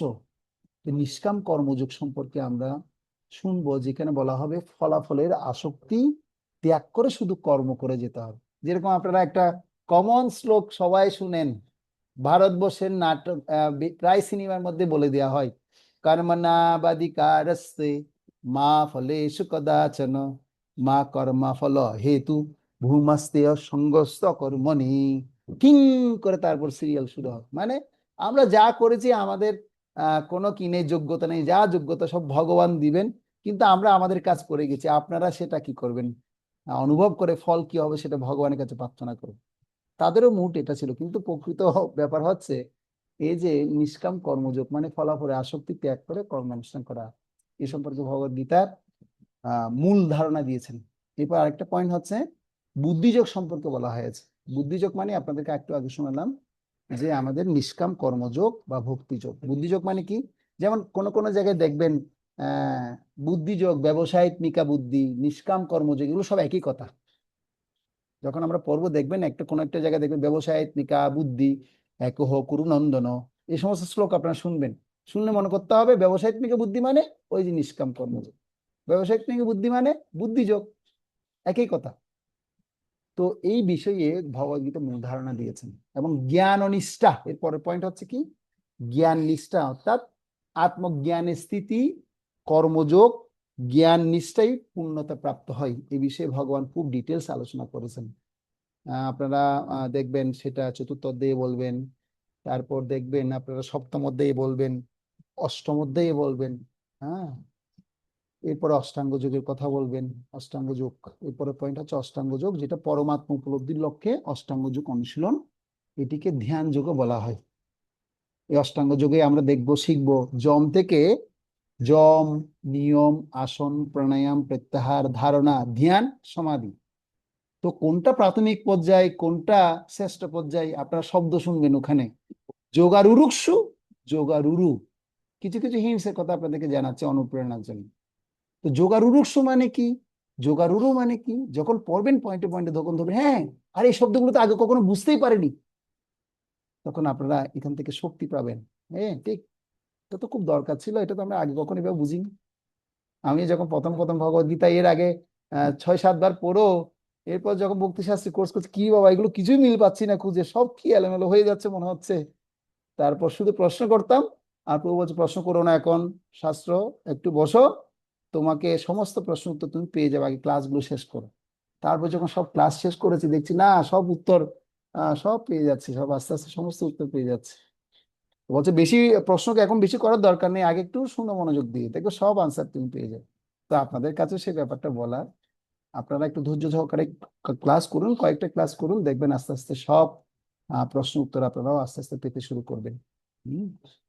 গীতাকে আস্তে আস্তে বুঝতে পারবেন, গীতা প্রবেশ করতে পারবেন। এখন আমরা কেউ গীতায় প্রবেশ করিনি, এখনো ভূমিকাও যেতে পারিনি, আজকে জানি না ভূমিকা মুখ পর্যন্ত শুরু করতে পারবো কিনা। কিন্তু আমি যে প্রসঙ্গ, প্রাইমারি প্রসঙ্গগুলো যদি, প্রাথমিক দিকগুলো যদি আলোচনা না করি, তাহলে আপনারা গীতায় প্রবেশ করতে পারবেন না। ঠিক আছে, তাহলে আমরা জানলাম জ্ঞান যোগ, অষ্টাঙ্গ যোগ। এবার হচ্ছে ভক্তি যোগ। ভক্তি যোগ মানে প্রেমময়ী ভক্তিমূলক সেবার মাধ্যমে শ্রীকৃষ্ণের সাথে সংযোগ স্থাপন করা। ভক্তি যোগ করলে কি ভগবত ধামে যাওয়া যাবে? জ্ঞান যোগ করলে কোন ধামে যাওয়া যাবে? অষ্টাঙ্গ যোগ করলে কোন ধামে যাওয়া যাবে? এগুলোর একটা সুন্দর পন্থার কথা ভগবদ গীতা ভগবান অষ্টম অধ্যায়ে শোনাবেন, সুন্দর মতো বর্ণনা করে করে শোনাবেন। কারা শ্রেয়, কারা বৈকুণ্ঠ লোকে যাবে, কারা নির্বিশেষ ব্রহ্মের সাথে যুক্ত হয়ে যাবে, আর কারা ভগবত ধাম যাবে, সেগুলো প্রসঙ্গ আমরা যখন অষ্টম অধ্যায়ে আসবো তখন শুনবো। ঠিক আছে? এরপর শরণম, মানে ভগবান বলছেন না ভগবদ গীতায়, সর্বধর্মান পরিত্যাজ্য মামেকং শরণং ব্রজ অহং তাং সর্ব পাপেভ্য মোক্ষয়িষ্যামি মহাশুচ। এই শ্লোক অনেকের মুখস্থ আছে, আমি জানি। এই শরণং মানে শরণং কথাটা বলছে পরমেশ্বর ভগবান শ্রীকৃষ্ণের প্রতি পূর্ণরূপে আত্মসমর্পণ করা। আত্মসমর্পণ মানে কি, সে বিষয়ে ভগবান একদম নিখুঁতভাবে তিনি আমাদেরকে জানিয়েছেন। ধর্ম যা পালন করা অবশ্যই কর্তব্য, আবশ্যক, শাস্ত্রীয় নির্দেশ। এবার আমি আপনাদেরকে এমন একটা স্পেশাল কিছু জানাবো যেটা আপনারা কেউ আগে কখনো গবেষণা করেন, কেউ করেনি, একদম আমি লিখিত দিব, গ্যারান্টি কেউ এই গবেষণাটা করেননি, কিন্তু কিছু কিছু ভক্ত এগুলো গবেষণা করে বের করেছেন। আপনারা দেখবেন এই ভগবদ গীতায় যে মূল শব্দগুলো আপনাদেরকে আমি শোনালাম, কোন শব্দ ভগবদ গীতায় কতবার আছে আপনারা কি কখনো খুঁজে খুঁজে দেখেছেন? আচ্ছা, আপনাদেরকে আমি যদি এখন একটা পরীক্ষার মধ্যে রাখি, পরীক্ষা যদি করতে দিই, করি, আপনাদেরকে একটা হোমওয়ার্ক যদি দিই, আপনারা সেটা করতে পারবেন? সময় হচ্ছে 1 মাস। কত সময় দিলাম?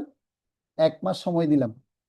ভগবদ গীতার 700 শ্লোকের মধ্যে 700 শ্লোকের মধ্যে কৃষ্ণ শব্দটা কতটা শ্লোকের মধ্যে আছে বের করুন। সহজ কাজ, পারবেন তো? সময় 1 মাস, সহজ কাজ না? 700টা শ্লোক পড়বেন, পরে কৃষ্ণ শব্দটা বের করবেন। আমাদের কিছু কিছু ভক্ত আছে প্রতিদিনে 700 শ্লোক পড়ে, কিছু ভক্ত আছে আপনার প্রতিদিন 8টা অধ্যায় পড়ে, আর আমার মতো ছোটখাটো যেগুলো ভক্ত আছে প্রতিদিন 1-2 চ্যাপ্টার পড়ি, না পড়লেও হয়তো অনেক সময় পড়ি না এরকম। ঠিক আছে? তো অনেক ভক্ত আছেন যারা প্রতিদিন 18 অধ্যায় পড়ে। আপনারা পড়েন? কেউ এখানে আছেন? দেখি কোন মহাত্মা আছে কিনা, হাতটা আমার স্ক্রিনের সামনে তুলে রাখুন, দেখি মহাত্মাকে দর্শন করি। প্রতিদিন একটা অধ্যায় পড়েন শুধু শ্লোক, কেউ আছেন? উরি বাবা, তাহলে তো কিভাবে পারবেন? 1 মাস তো কম হবে তাহলে আপনাদের জন্য, তাহলে আর 1 মাস বাড়িয়ে দিব। হ্যাঁ কি? আচ্ছা, 1 মাসে টাইম দিলাম, রসবতী মাতাজি বলছে 1 মাস বাড়িয়ে দিন, নাকি? মাথা নাড়ুন, 1 মাস বাড়িয়ে দিব নাকি 1 মাসে পর্যাপ্ত? আচ্ছা, 1 মাসে পর্যাপ্ত, 1 মাস দিলাম। আপনাদের এই হোমওয়ার্কটা আপনারা আমাকে করে দিবেন। আমি জানি আপনারা এই কাজটা কেউ করেননি। এই ধরনের কিছু এখন আমি আপনাদেরকে শব্দ শোনাবো। প্রথমে আপনারা একটা কাজ করবেন,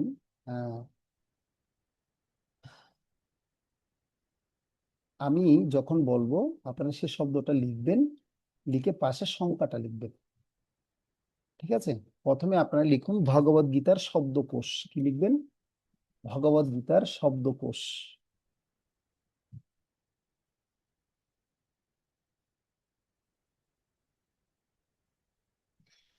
এবার শব্দকোষ লিখে দুদিকে দুটো পার্ট করুন, মানে পৃষ্ঠাটাকে মাঝখানে ভাঁজ করুন। হ্যাঁ, ভাঁজ করেছেন? যাদের ছোট পৃষ্ঠা আছে তারা 2 ভাগ করুন, যাদের বড় পৃষ্ঠা আছে তারা 4 ভাগ করুন। ঠিক আছে? প্রথমে লিখুন শব্দকোষ, আর লিখবেন সংখ্যা, পরের পয়েন্টে লিখবেন সংখ্যা। লিখেছেন না? ওকে। তো এবার দেখুন শব্দকোষের নিচে লিখুন, প্রথম শব্দ লিখুন অকর্ম। এই অকর্ম কথাটা ভগবদ গীতায় 8 বার আছে। কতবার আছে? 8 বার। অকর্ম কথাটা ভগবদ গীতায় 8 বার আছে। কর্ম কথাটা ভগবদ গীতায় লিখুন এবার কর্ম, শর্ট লিখে ফেলুন, দেরি করবেন না। কর্ম কথাটা লেখা আছে 126 বার। এবার 126। এবার লিখুন যোগ। যোগ কথাটা আছে 52 বার। কতবার? 52 বার। তারপর লিখুন ব্রহ্ম। আমি অনেকে দেখতে পাচ্ছি লিখে নিচ্ছেন টক টক করে, সেজন্য আমি বলছি, আর যদি মিস হয়ে যায় আপনার রেকর্ডটা শুনে আবার লিখবেন। ব্রহ্ম, কথাটা আছে 55 বার। কতবার? 55 বার। তারপর লিখুন বুদ্ধি। বুদ্ধি কথাটি আছে 48 বার। তারপর লিখুন কাম। কাম কথাটি আছে 34 বার।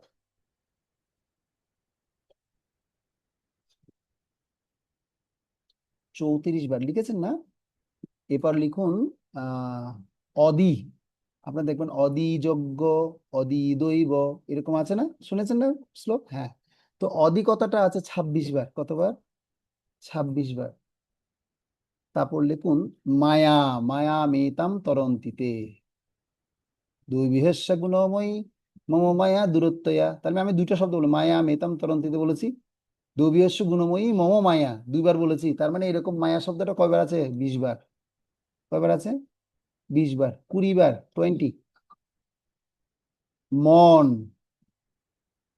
মন মন মনা ভব মদ্ভক্ত মজ্জা জিমাং নমস্কুরু। এই মন কথাটা কতবার আছে? কি মনে হয় আপনাদের?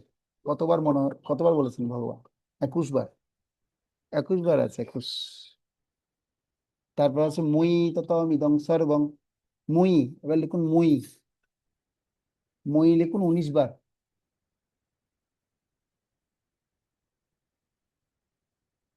তারপর লিখুন গেয়। গেয় হচ্ছে 10 বার। গেয়, গেয়।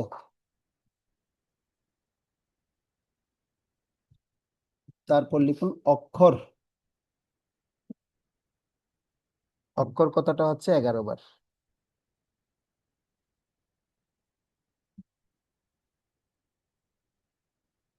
আচ্ছা, আপনাদের একটা পোর্শনের মধ্যে সেটা লেখা হয়ে গেছে তো, না নিচে জায়গা নেই, অন্য পৃষ্ঠে চলে গেছে? একটা পোর্শনে লেখা হয়ে গেছে না? এবার আরেকটা পোর্শনের মধ্যে লিখুন। আরেকটা পোর্শনে লিখুন অহম। অহম লিখুন 103 বার। তারপর লিখুন জ্ঞান। জ্ঞান হচ্ছে 82 বার। তারপর লিখুন অজ্ঞান। অজ্ঞান হচ্ছে 12 বার। 12। তারপর লিখুন দেব। দেব কথাটা হচ্ছে 34 বার। কতবার? 34। লিখেছেন? তারপর লিখুন ইন্দ্রিয়। ইন্দ্রিয় কথাটি হচ্ছে 32 বার। 32 বার, হ্যাঁ। তারপর লিখুন গুণ। গুণ কথাটি হচ্ছে 30 বার। তারপর লিখুন দেহ। দেহ কথাটা হচ্ছে 29 বার। তারপর ভক্তি। ভক্তি কথাটা হচ্ছে, না সরি, দেহ কথাটা লিখুন 29 বার, 29। আর ভক্তি কথাটা হচ্ছে 19 বার।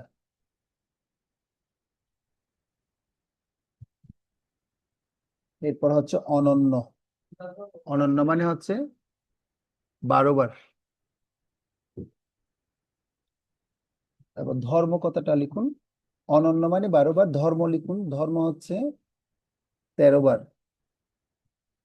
ধর্ম সংস্থাপনার্থায় সম্ভবামি যুগে যুগে, করেছি না? হ্যাঁ, এরকম ধর্ম কথাটা 13 জায়গায় আমরা পাবো। ঈশ্বর, তারপর লিখুন ঈশ্বর সর্বভূতানাম। ঈশ্বর মানে হচ্ছে কতবার? 9 বার। ঈশ্বর 9 বার। তারপর হচ্ছে নিত্য। নিত্য কথাটা লিখুন 27 বার বলা হয়েছে। অমৃত কথাটা বলা হয়েছে 10 বার। অমৃত। এবং সর্বশেষ হচ্ছে কর্তা। কর্তা হচ্ছে 11 বার।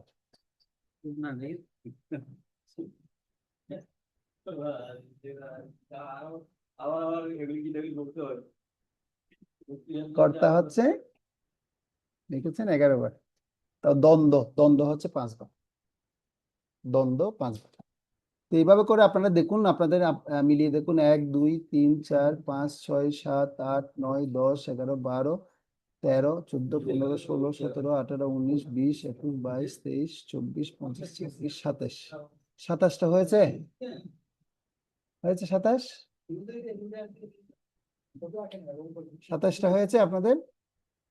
ওকে, ঠিক আছে। তাহলে আমরা এই প্রসঙ্গ এবার আমরা এখানে শেষ করলাম। এবার আপনাদের ভগবদ গীতার আলোচ্য বিষয় নিয়ে আমি বলেছি 5টা আলোচ্য বিষয়। এই 5টা আলোচ্য বিষয় হচ্ছে ঈশ্বর, জীব, প্রকৃতি, কর্ম এবং কাল। এই 5টা বিষয় নিয়ে আলোচনা হয়েছে ভগবদ গীতা।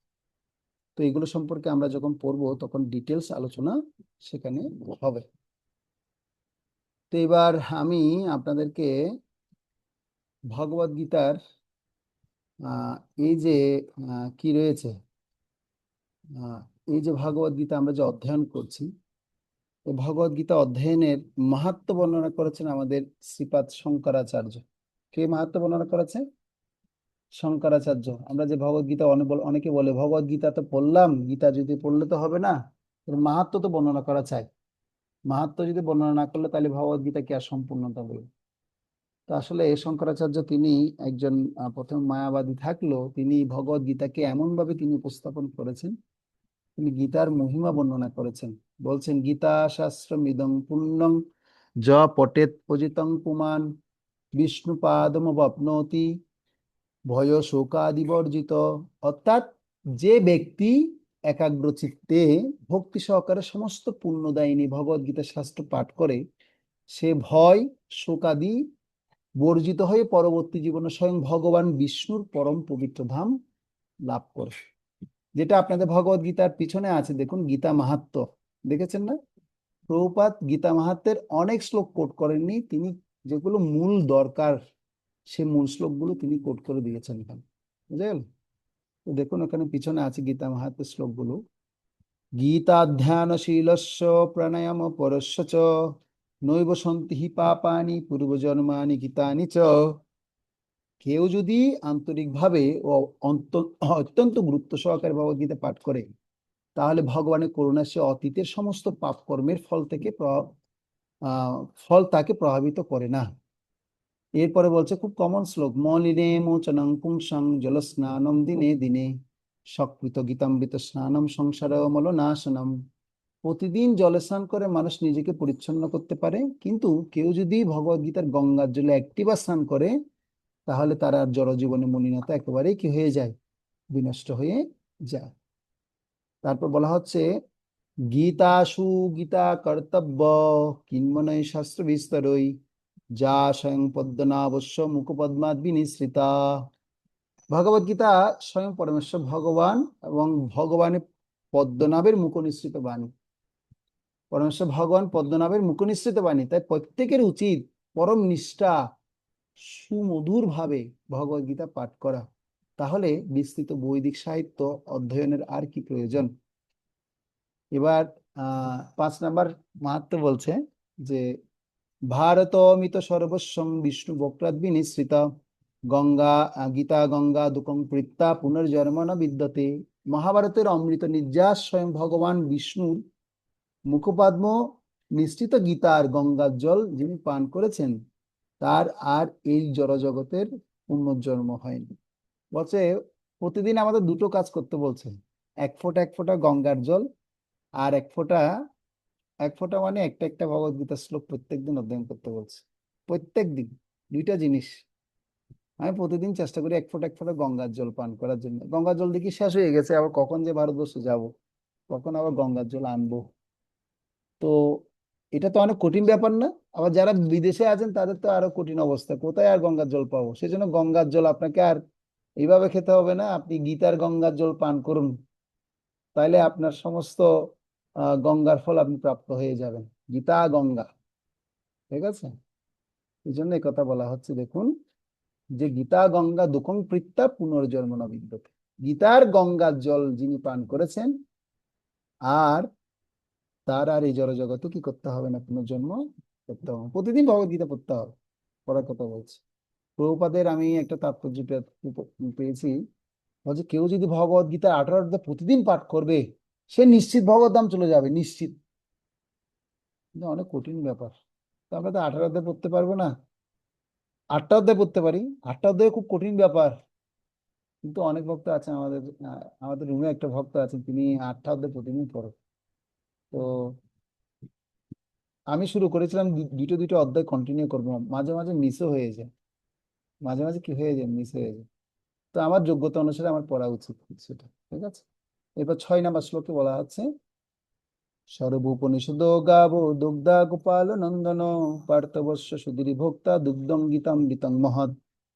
এই গীত উপনিষদ ভগবত গীতার সমস্ত উপনিষদের সারা পিছার, এবং তা ঠিক একটি গাভীর মতো রাখাল বালক রূপে প্রসিদ্ধ ভগবান শ্রীকৃষ্ণ এই গাভীকে দহন করছেন। অর্জুন যেন গোবৎসের মতো জ্ঞান গুণী ও শুদ্ধ ভক্তরা এই ভগবত গীতার এই অমৃতময় দুগ্ধ পান করে থাকেন। আপনারা সবাই জ্ঞানী গুণী আছেন বিদায় এই ভগবত গীতার জ্ঞান পান করতে এসছেন আপনারা। একম শাস্ত্র দেবকী পুত্র গীতম এক দেব পুত্র এব একো মন্ত্রস্য নমানি জানি কর্মাপিকম তস্য দেবস্য সেবা। সারা পৃথিবীর মানুষের জন্য একক শাস্ত্র হচ্ছে ভগবত গীতা। সমগ্র বিশ্ব চরাচরের একক ভগবান হলেন শ্রীকৃষ্ণ।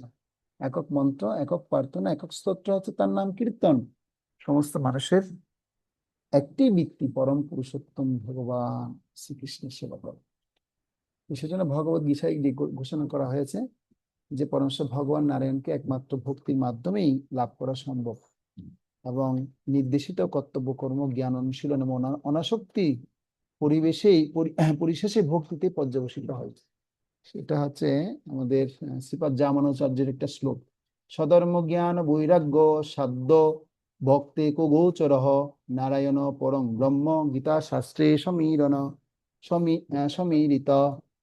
ভগবত গীতায় ঘোষণা করা হয়েছে পরমেশ্বর ভগবান নারায়ণকে একমাত্র ভক্তির মাধ্যমে লাভ করা সম্ভব, আর কোনো কিছু মাধ্যমে না।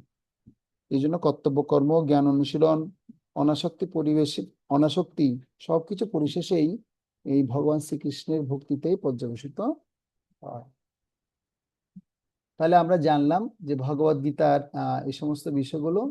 তো ভগবত গীতায় আমরা দেখেছি 18টা অধ্যায় আছে। তো 18টা অধ্যায়ে 3টা শতকে ভাগ করা হয়েছে। 18টা অধ্যায়ে কয়টা শতকে ভাগ করা হয়েছে? 3টা শতক। তো আপনারা লিখুন কর্ম শতক, জ্ঞান শতক, আর একটা হচ্ছে ভক্তি শতক। তো এখন ব্যাপার হচ্ছে আপনারা বলতে পারেন প্রভু কর্ম শতক কোনগুলো, ভক্তি শতক কোনগুলো, আর জ্ঞান শতক কোনগুলো? তো আপনারা দেখেছেন সাইন্ডউইচ, দেখেছেন সাইন্ডউইচের মধ্যে কি থাকে? উপরে পাউরুটি, নিচে পাউরুটি, মাঝখানে একটা টেস্টি জিনিস থাকে। বার্গার দেখেছেন? বার্গার তো বানাতেও জানেন আপনারা মাতাজিরা, প্রভুরা তো বার্গারও বানাতে পারে। আর পাশ্চাত্য দেশে তো বার্গারই চলে খুব বেশি।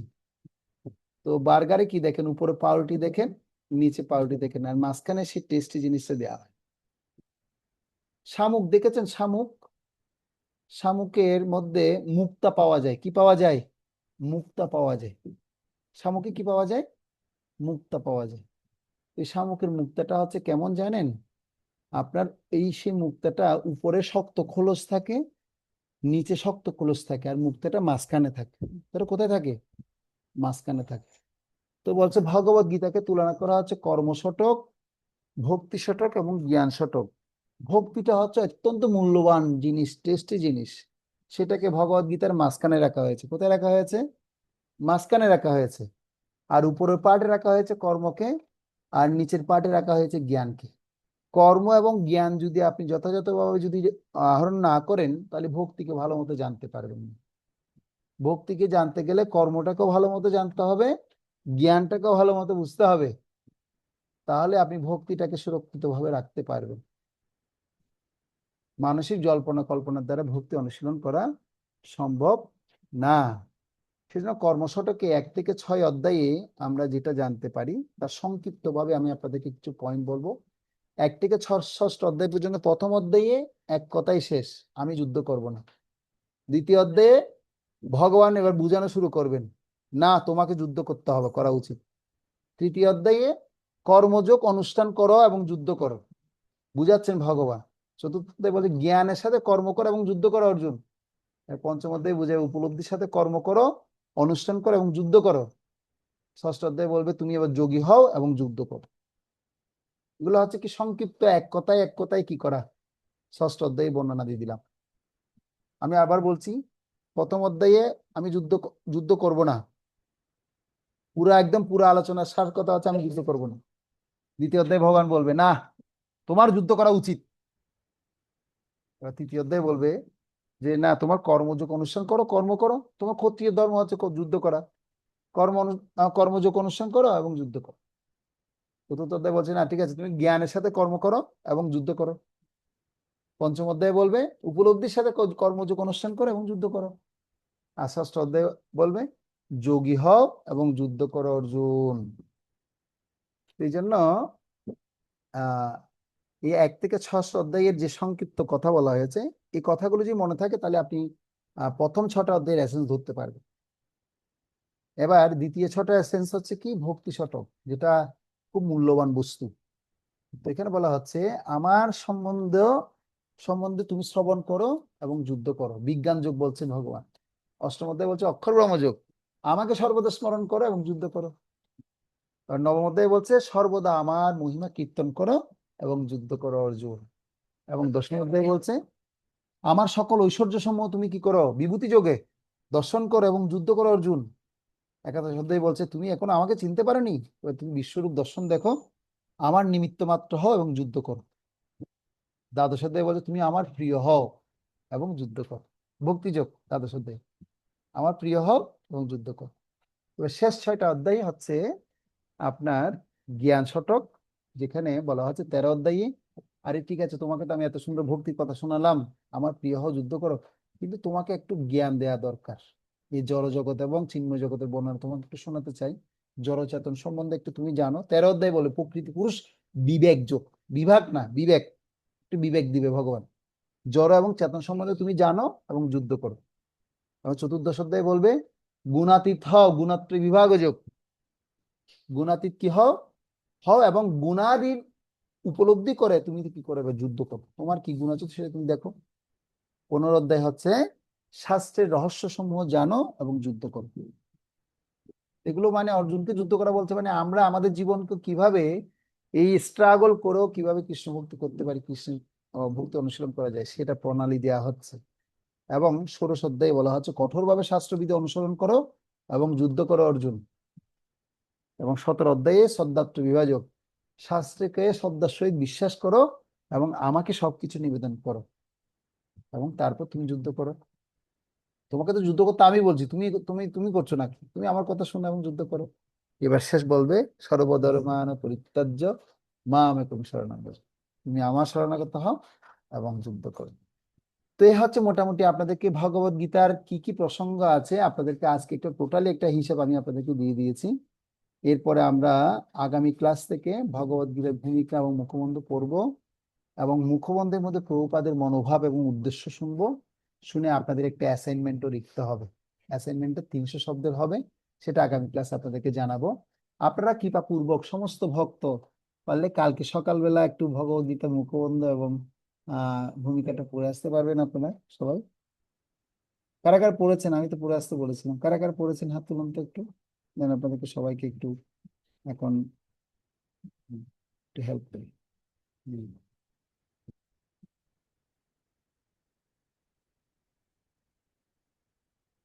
ঠিক আছে, তো ওকে 3 জন পেয়েছি মাত্র, অন্যরা পড়বেন না? 4 জন, 5 জন, 6 জন, 7 জন, 8 জন, 9 জন, 10 জন, 10 জন পাওয়া গেল। 11, 12, 13, 14, 15, 16, 17, 18, 19, 20, 21, 22, 23, 24। আচ্ছা অনেকে পড়েছেন, যাক হাফ তো পেয়েছি। বাকিরা একটু কৃপাপূর্বক পড়ে আসবেন। পড়ে আসার পর আপনাদের একটা কাজ করানো হবে, কালকে আপনারা দেখবেন কিভাবে প্রভুপাদ কি কি উদ্দেশ্য মনোভাব এই ভগবত গীতার তিনি তৈরি করেছেন, ভূমিকা মুখবন্ধ তিনি দিয়েছেন, সেটা আপনারা আগে কখনো এভাবে খুঁটিয়ে খুঁটিয়ে পড়েননি, সেটা কালকে খুঁটিয়ে খুঁটিয়ে আপনাদেরকে পড়ানো হবে। ঠিক আছে, তাহলে আজকে আমরা এই পর্যন্তই ক্লাস শেষ করছি। কারো কোনো প্রশ্ন মন্তব্য বা কিছু বলার ব্যক্তি থাকলে আপনারা আপনাদের কথা প্রশ্ন করতে পারেন। হরে কৃষ্ণ। হরে কৃষ্ণ প্রভু।